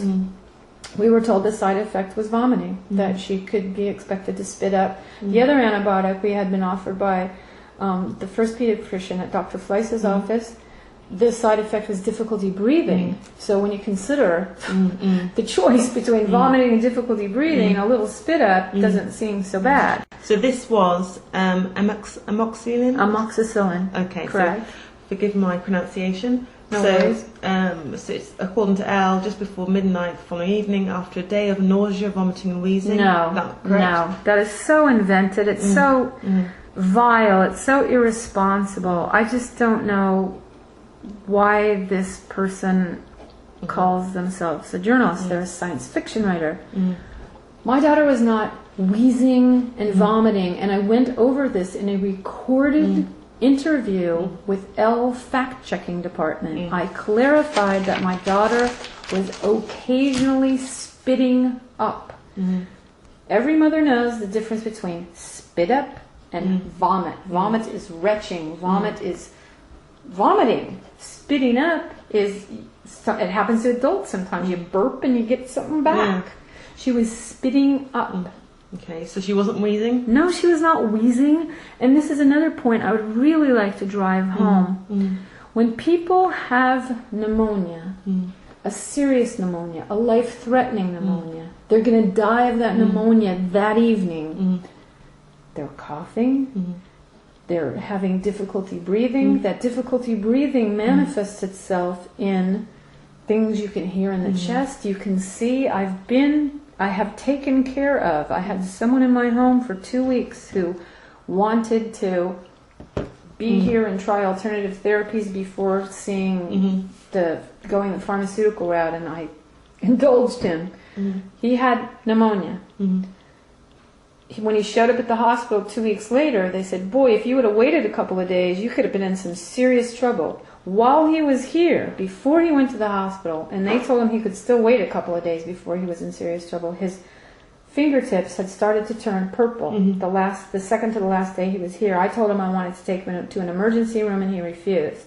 And he's bigger than me, and my husband wasn't home, and I wasn't about to call an ambulance. He was coughing. When he did, his ears would turn purple, his nose and cheeks would turn purple. He couldn't move without gasping for breath. He couldn't get out of bed. It was quite a horrid scene, and his family came to pick him up the next day, and then he still didn't go to the hospital. And when he got there, they said he still had time. We have a friend who died of PCP, pneumocystis carinii pneumonia, what Eliza Jane allegedly had. This was a grown man who had endured chemotherapy, which is an immune-suppressing treatment. He did not test HIV positive or have AIDS, but he died of PCP. That happens. Before he died, there was an x-ray done of his lungs. Doctors showed it to his brother, who's a close friend of our family, and said it looks like his lungs were set on fire. There's nothing left. My daughter, on the other hand, was not coughing, was not wheezing, was not turning any color at all. She was she sat at the kitchen table and had a popsicle and spoke to the pediatrician. I was folding laundry prior to this having her cardiac arrest. We had been reading books that day. Yes, she didn't feel well, but she wasn't vomiting and wheezing and nauseated the entire day. She wasn't feeling well. The doctor had seen her the day before, and we were having a sick day at home. This really angers me because of that. When she went to the emergency room, before I got there, they had done chest x-rays and couldn't see anything. They didn't see. When she got to the it emergency looks like room, they've been set on fire. There's nothing left of her lungs. They had done all the blood work and CAT scans. By the time I got there, everything was done, and they had no idea why she was dying. And they told us at that point, she's dying, and we don't know if there's anything we can do. So she had lung examination, lung x-ray. She had 2 chest x-rays at the hospital. Okay. So she also had a CAT scan, a spinal tap, and all kinds of blood work done. Okay. Before I even got there. So they said they had no idea why she was dying. When I got there, they were asking about poisons, exotic pets, who had been in our home, if anyone. Okay. So I'll continue. According to Eliza Jane. So yes, Eliza Jane suddenly stiffened and stopped breathing. Scovill. She didn't stiffen. She didn't stiffen. No. Okay. So you were here at the time as well. My God, I'll never forget that as long as I lived. I watched my girl die in front of me. She took a breath and her eyes fluttered, and that was it. And her skin was pink. She was sitting in bed. There's nowhere to go. But it was just like, I don't know. It was. How would you describe it? She just sort of fainted. She just was gone. Okay. I don't know how. I don't have an adjective for it. Okay, we can stop if you want to. No, it's all right. Okay. My mom doesn't have all day babysit. I know. Sorry, I would like to. It's okay. Okay. So she's rushed to the hospital, but around dawn. So we called 911. Was this the doctor was still here? No. He'd gone. You'd been on the phone with him. My husband was I was folding a blanket, and my husband called him because her extremities felt cold to me. And someone had once said somewhere at some time that was a problem, and I thought this was something we should report to him, that she felt cold at the touch. We were so unalarmed. It was just, we were calling to tell him this. It just seemed like a concern, so what should we do? This is after she took that breath? No, okay. God, no. Yeah. It was before that. Okay. And right when my husband was on the phone, that's when she took that breath and was just gone. And I started screaming, he hung up, we called 911. It felt like forever. I think it was 3 minutes. My God, that was the longest 3 minutes. And the EMTs came here to see a girl who was pink. They didn't treat her for respiratory failure. It was cardiac arrest. This whole notion that someone can die of an unseen, symptomless, invisible pneumonia is beyond frustrating, and certainly in the realm of some form of denial. So I know they sort of afterwards try to find out sort of why she died. Well, what the hospital did is they had no cause of death. They could have at any moment, if they suspected, they're mandated reporters also. If they suspected that something was amiss, that we had mistreated her in any way. I'm sure that's why they did the CAT scan, and that's why they did the full body to see that she wasn't hit or anything. Right, because they've got a dying child who, we told them, the pediatrician was at our house less than 30 hours ago. She was sitting at the kitchen table having a popsicle afternoon. We just had dinner and we're getting ready for bed, and I had a late dinner, and my husband was in playing guitar music for her so she could hopefully relax and go to sleep. I was folding a blanket, and this happened. There was no dramatic, awful buildup like they portrayed in Alice. So they couldn't find anything at their end from what they'd seen through their various tests and so forth. So she was referred to the coroner's office, and when I was speaking with the head of the emergency room, he asked me if she was fully vaccinated, and I said no. And he said, was she vaccinated in part? And I said no. And he said, why? And he folded his hands over his chest, and for the first time was unfriendly and unsympathetic. And it felt really awful to be in these circumstances and to clearly be being judged. And I went through a very detailed explanation. We had seen 2 different pediatricians on the topic. One advocated for vaccines, and one does not administer them as part of his practice. We read books and literature on all sides of the issue and made an informed decision not to vaccinate, but given new information, we're open to reconsidering that decision at any point. But for the time being, neither she nor her brother were vaccinated. From that, as we were about to leave the hospital, I said, do you have any idea what this could be? He said, given that she wasn't vaccinated, I imagine this is some form of flu. Can you die from flu? Oh, yeah. Yeah. Flu takes about 35,000 people's lives, the lives of about 35,000 people a year in this country, every year. Even though they say every year it's the worst year ever. Now it's the bird flu, it's the pig flu, it's the mosquito bird flu. Yeah. Every year it's about the same. About 35,000 people die of the flu. So yes, you can die of the flu, but his prejudice, his anger, his judgment remained in my mind. We're in this emergency situation. My heart is broken. My husband and I are at, everyone's at their wits' end. The compassion that these people were expressing for our situations and the lengths they went to try to save our daughter's life are extraordinary. And then the moment he finds out that there's something with which he has an intellectual dispute, he crosses his hands and becomes judgmental and cold. So the next day when I'm talking with the coroner's office and they're interviewing me, I answered every question that they asked so completely that at one point the interviewer said, "You're giving me too much information." They did not ask me about anything with regard to HIV and AIDS. Was I going to volunteer that information? After seeing the doctor in the emergency room act with such prejudice and write on the report that he speculated without evidence that my daughter had succumbed to Haemophilus B flu, why would I knowingly, seeing the medical prejudice in action, even they need to do their job. It's not my job to decide how they do their job. They ask the questions, I give the answers. It's not within my capacity at that point to be doing anything except give them what they need to do their job. They ask me, I answer the questions. I didn't avoid anything. I answered everything completely and thoroughly, to the point, as I mentioned, that at one point she actually said I was giving her too much information. And that point was specifically the vaccines. So again, you didn't think, in your mind... I said, whatever she died from, they're going to know. They have her body. They have all the physical evidence. What do my words, my thoughts, my health status, what does it matter at that point? It's in the hands of experts whose job it is to come to conclusions based on medical and scientific evidence. Is it true that someone from the coroner's office or one of the doctors Googled you and then found out that you had HIV? All I know is this. Someone from the coroner's office called one of our pediatricians, Dr. Fleiss, after the autopsy had been performed, in which they removed her lungs, examined her lungs, weighed her lungs, and saw nothing.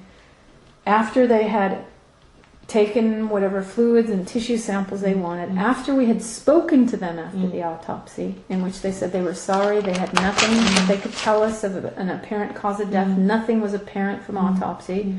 We spoke to them a week later, and they said nothing was apparent from the autopsy or from any samples gathered, and they would have to release, they would release her to us for services as pending decision on a cause of death, and again they were very sorry. A couple days later, Dr. Fleiss got a call from a female at the coroner's office. I assume it was the same person who interviewed me, but I cannot say for certain. And she initiated a conversation with a very aggressive tone, asking him, what do you know about the parents?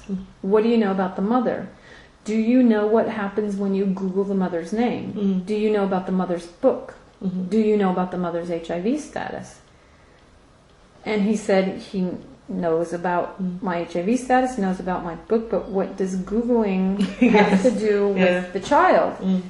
He said, I don't see how this has anything to do with the child. And she said, we think it has everything to do with the child. And at that point, she demanded Eliza Jane's medical records be immediately faxed to the coroner's office, and if he hesitated, there was a subpoena to come. Okay, and they did? Oh, yeah, yeah. Okay. So at what point, because I wanted to move on, at what point did they do the HIV test on her? From what we can tell, there was a blood draw on May 31st. And from what we can tell, results were not reported until 3 weeks later. We, however, have asked repeatedly for the laboratory evidence of this testing and have been told that we cannot have this, as they put it, quote, absent a subpoena. So that's all I can tell you with regard to that. I can tell you that the coroner's office and lab say that they never did a viral load test or a T-cell count test, which is odd, because from what I've read in the medical literature, and I'm certainly not an expert in this area, the standard in post-mortem is a viral load test, from what I've read. So why you would not do that, I don't know, but they openly acknowledge they did neither.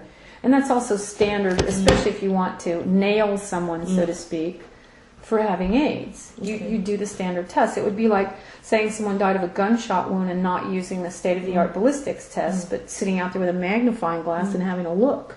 Okay, so just running through very quickly. In September 2005, 4 months after Eliza Jane's death, is that correct? The coroner released an autopsy report that concluded emphatically that the little girl died of AIDS. There's no such thing as emphasis of emotion emphatically on a coroner's report. That's added by the magazine for drama, one of many points of drama.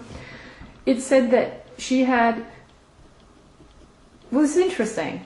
The cause of death was PCP, pneumocystis carinii pneumonia, and then through acquired immune deficiency or AIDS. The interesting thing is a coroner's duty, at least in the state of California and the county of Los Angeles, according to the coroner's website, is to provide a cause and a manner of death.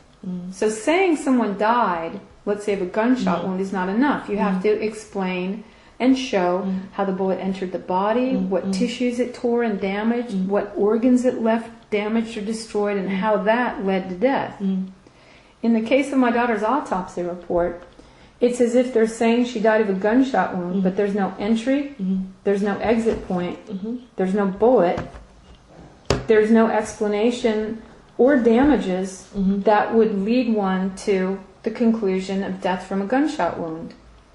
It's as if this were a gunshot wound, they had found tiny fragments of some metal and said, aha, gunshot wound.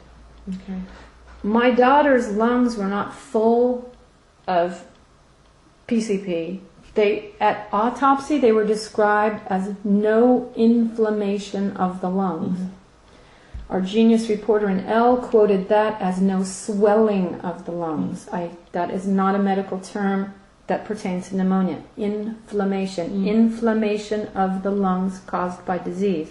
The autopsy report says no inflammation of the lungs. That is the definition of pneumonia. She had no destruction of lung tissue. You cannot die of pneumonia by not being able to breathe with no damage to your lungs. My daughter had undamaged lungs. So it's like saying she died of a gunshot wound, but not explaining where the bullet went, what it did, and what it destroyed leading to the death. So they gave a cause of death, but no manner. There's no explanation. What they've done essentially, in my opinion, from my analysis, is put in some very powerful buzzwords about microscopic evidence. It would be like saying someone died of a herpes when all they have is a cold sore on their lip. You can do that and apparently get away with it. This coroner, by the way, this is not brought up in this report, has had parents and other people convicted based on his testimony alone, and later it's found that the testimony conflicts with the autopsy report and that he has changed autopsy reports on several occasions to match police suggestions and district attorney ideas. Has he been charged for that? He's currently named in a civil suit right now. Okay.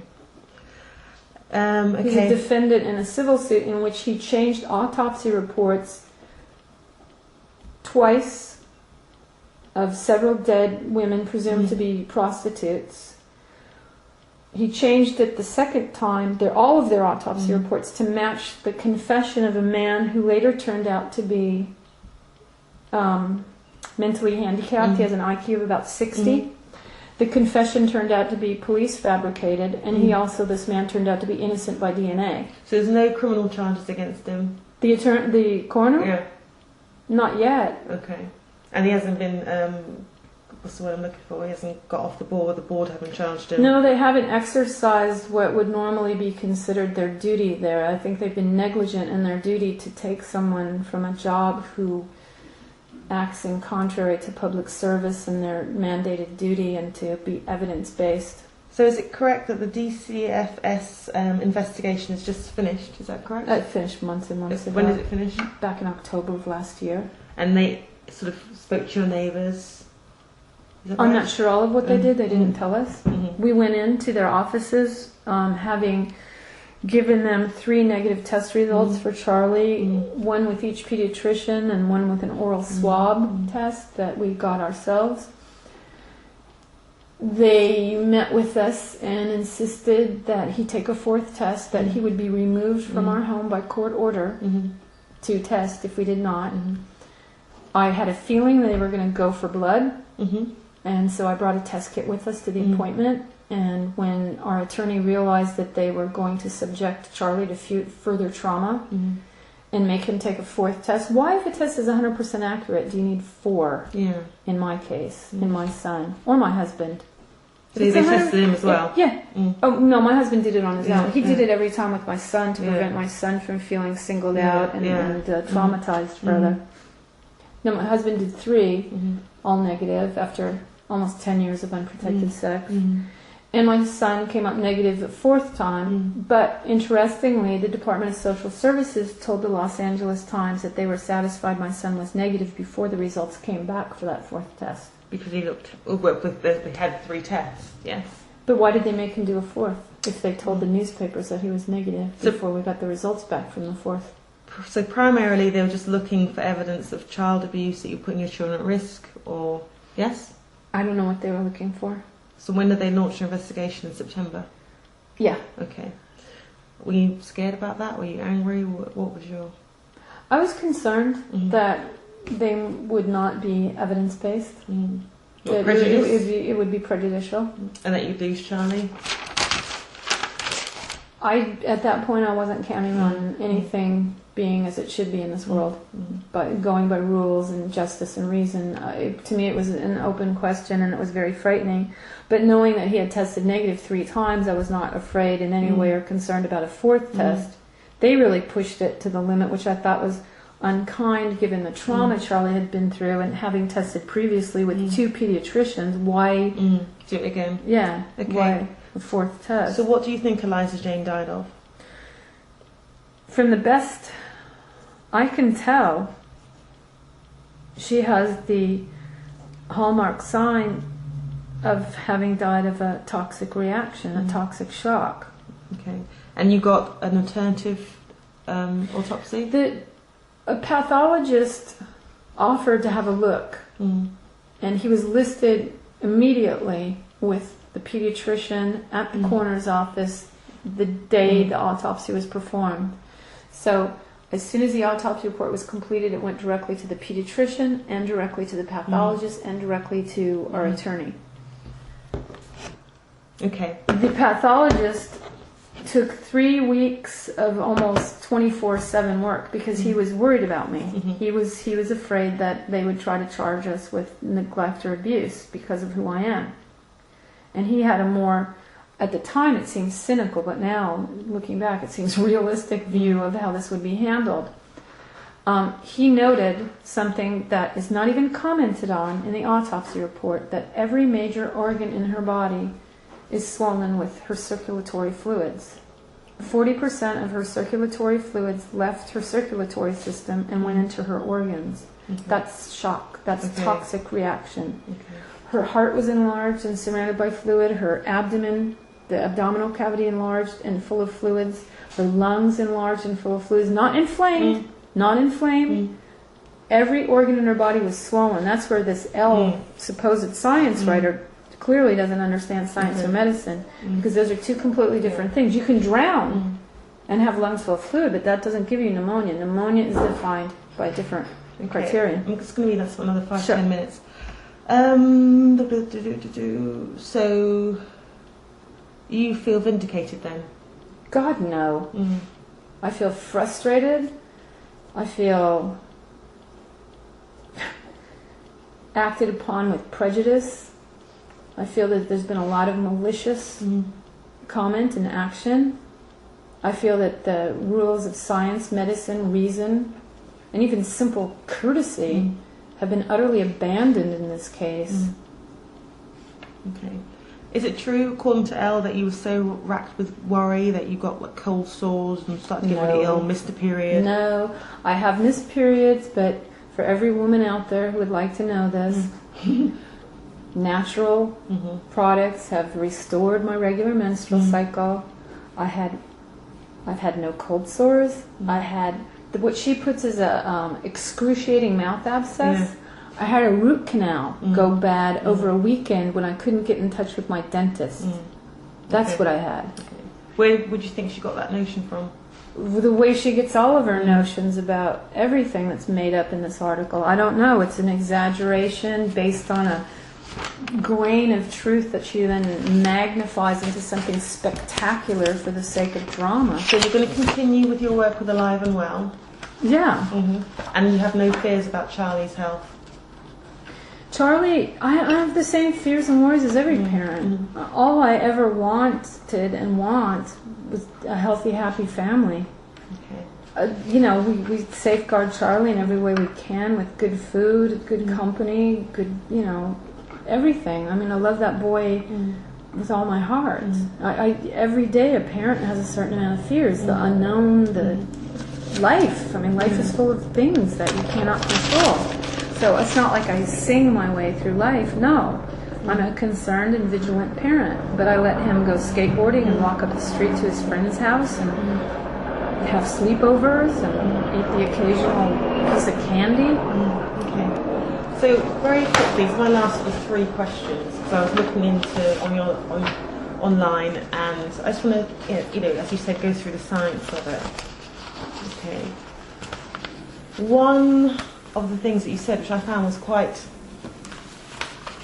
completely contradicts everything that I've ever read. A woman wrote into you to said she had unprotected one-night stand with a man from Ghana. 2 months later, she took a HIV test. It was negative. She's now got this new boyfriend. She's worried that she's contracted HIV because she heard that it takes 3 to 6 months to find out. What are the chances that I've ruined my life?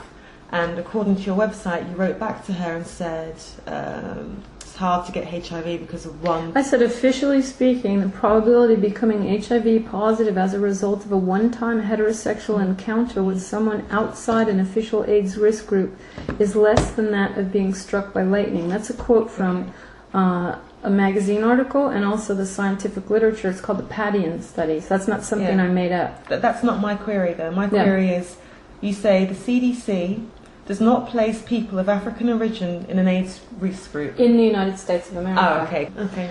The CDC recognizes the following risk groups. Intravenous drug user, men having sex with men, hemophiliac, transfusion recipient, heterosexual, unknown risk. They don't differentiate by race. That's not done here. Nor does the CDC consider sex workers, female sex workers, or male sex workers a risk group. They do not have a risk category for that. So even though sort of in the papers recently they've been saying African American women are having rising, there's a big concern. They're always focusing concern on one group or another, but if I were a person of color, I would be very concerned about all the concerns focused on my particular constituency of people, because it's not driven by actual case numbers. All right, the next question. I found on your website, this guy was writing in to say, or woman was scared because he'd had persistent unprotected sex. He's worried that he's contracted it. And you say, you're not alone, everyone on the earth acts in ways they later regret. But the bit that and may engage in potentially dangerous activities when going through tough times. Sadly, people in profound pain may adopt harmful behaviors as a way of life. What I was concerned with was... right. Please note that if you do decide to test, according to the calculations of Main Street AIDS experts, odds are in your favour that you'll come up negative. A negative result may allow you to forgive yourself and move on. So what are the statistics that you're, About forgiveness? No. Because, especially in England now... There's a very low prevalence of HIV positivity in the general population in this country. A very low prevalence. As a matter of fact, when you apply any diagnostic test to a population of low prevalence, you increase the propensity for false positive test results. We have a very low prevalence in this country. There is also the study that I originally spoke with you about, the Padian study, that talks about sex with people who are known to test HIV positive with their negative partners, that none of them became positive as a result of their contact with the positive partner. Based on that and other information that's similar to that, and the website has that technical information. These are simple answers to people's questions, but what I'm suggesting to him is if he feels he needs a test, people have actually said, I tell people not to take the test. There's times when I think that people may wish to take one. As I said to him, a negative test result may allow you to forgive yourself and move on. How can you explain that you've been having unprotected sex with your husband for 10 years and he has not become HIV positive? I don't think it's my job to explain that. I think the people who are saying just one contact, everyone is at risk, they should be the ones explaining that, because the medical literature doesn't, and they don't. I don't have the funding to study that phenomenon, but it occurs a lot more often than it's reported. I get contact telephonically and by email weekly from people in situations in which there is no explanation for their positive test result, or they're inexplicably, according to the rules, negative. Long-term relationships with people who are discovered to be positive the entire time they're in that relationship, and the other person isn't positive. Mothers who give birth to negative babies despite being positive themselves and not taking any drug treatments. It goes on and on. What the problem is in the media doesn't want to talk about this. If you notice, if it's mentioned, it's an aside. No one says, my gosh, here's an incredible mystery. This woman, after 10 years of contact with her partner, her husband's negative. Her son, raised in the same manner exactly as her daughter, is also negative. And we're expected to believe that, as the one pediatrician put it, doctors, teachers, neighbors, friends, family, an emergency room, and 3 specific doctors looking right at my daughter, and an autopsy report, somehow missed fatal pneumonia. And we don't have a positive test result, but we're all supposed to believe she had AIDS. So the fact that one assumes you became HIV positive through unprotected sex, are you just, sort of quotes, unlucky? Was it just you were one of the lucky ones? I don't know. I've never looked at it in terms of luck. You're one of the random people who... I don't know. Given that there's no study that validates that HIV tests correlate with any degree of reliability with the ability to directly isolate the virus from people who test positive. Nobody's ever taken, for example, a group of 1,000 antibody or viral load positive individuals and said, let's see how many of these people who test positive, how many we can directly isolate the actual virus from their blood. And in that way, we'll know how accurate our test is.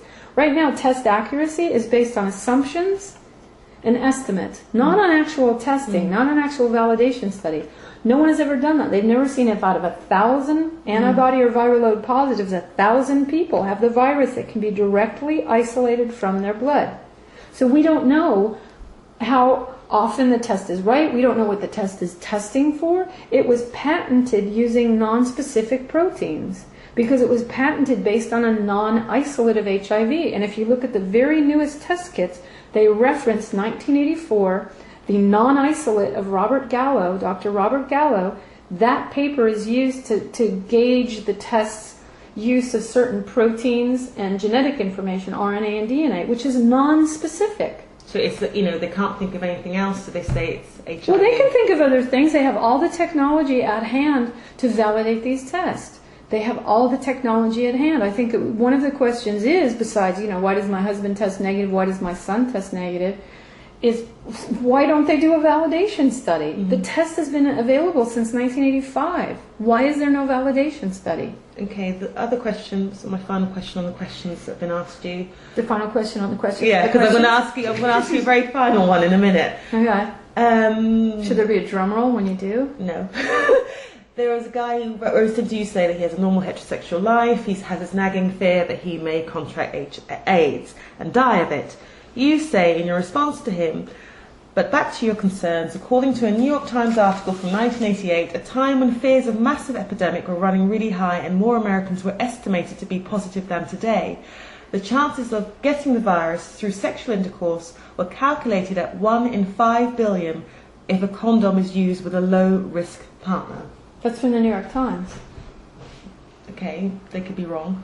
They could be, but I'm just telling him what was in the New York Times. Okay. He's asking me about risks and what do you think my odds would be of winning? The $100, and you say, I bet with you any time. Yeah, and without reading the entire question, I wouldn't know what we're betting on. Because he says, if I bet $100 of dying of AIDS, what do you think my odds would be of winning? And at the end you say, okay. I'll take that $100 bet with you, dollar bet with you any time. Yeah, okay. I'm kidding. Yeah, I'm allowed to kid, right? I know, right. No, okay. but I'm not making things up. That's in a New York Times article, and I explain the article, and I explain the circumstances surrounding it. So back when HIV positivity among Americans was estimated to be much higher than it is today, at that time, the New York Times science writers, probably Lawrence K. Altman, who's a medical doctor and is trained as an epidemic reporting dude, I forget what the exact title is, with the U.S. Centers for Disease Control. That's most likely his article. They estimated it at 1 in, what was it?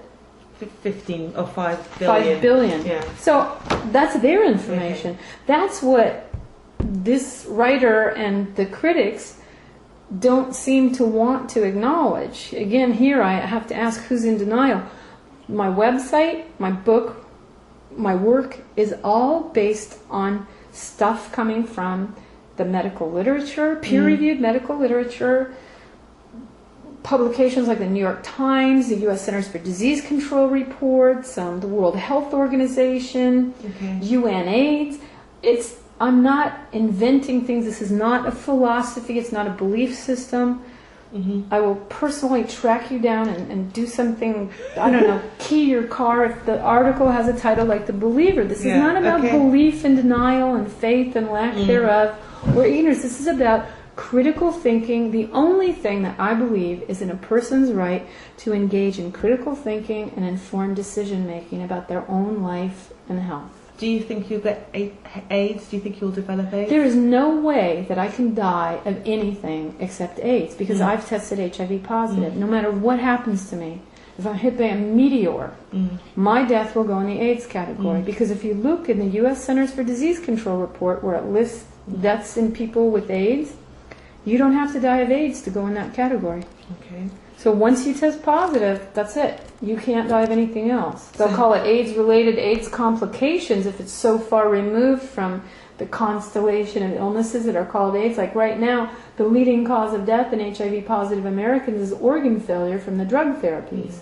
After they've factored out for hepatitis C and for drug use and for other, things that would predispose someone to organ failure apart from that. It's organ failure. You die of organ failure while on AIDS drugs, not of AIDS, guess what you are? You're an AIDS death. There's no way to escape the category. If I'm hit by a bus, it's ridiculous, but it's true. That's where I'm going. Okay. And finally, this is final. Yeah. Have we all got it wrong about the AIDS epidemic? Every day you read about in Africa and now it's in China. Given all the scientific evidence that you have we got it wrong? I don't like to use words like wrong or right, except when I'm really cranky. Yeah. I would prefer to say that there is a much more cogent and helpful explanation for what's going on in Africa than the notion of a sexually transmitted virus being passed through oddly sexually active people who are among the poorest in the world, the most malnourished in the world, the people with the least amount of access to basic medical care, clean water, employment. Those things, clean water, food, access to basic medical care, and to stop taking away the future hopes of an entire continent of people would probably go a lot further to save people's lives, and not just those designated or assumed to be positive, but it would raise entire communities.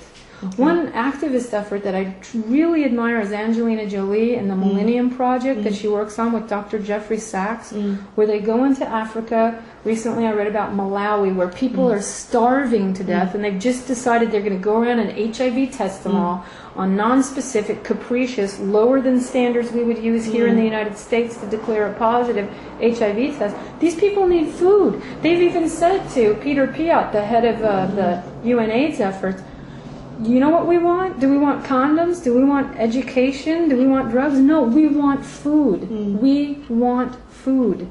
You know, you can't eat nevirapine.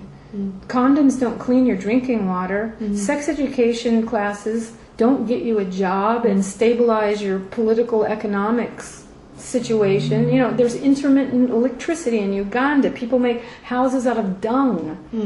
You know, the roads aren't paved. You can't get to a clinic when someone's sick, and if you get there, the clinic may not have medicine. It probably won't.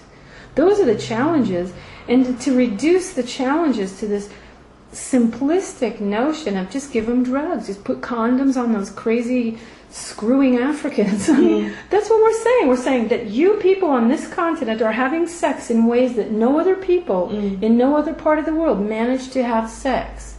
And therefore you, through your acts of carnal festivities, are killing yourselves. And then you're so ignorant you breastfeed your children when it is well known by the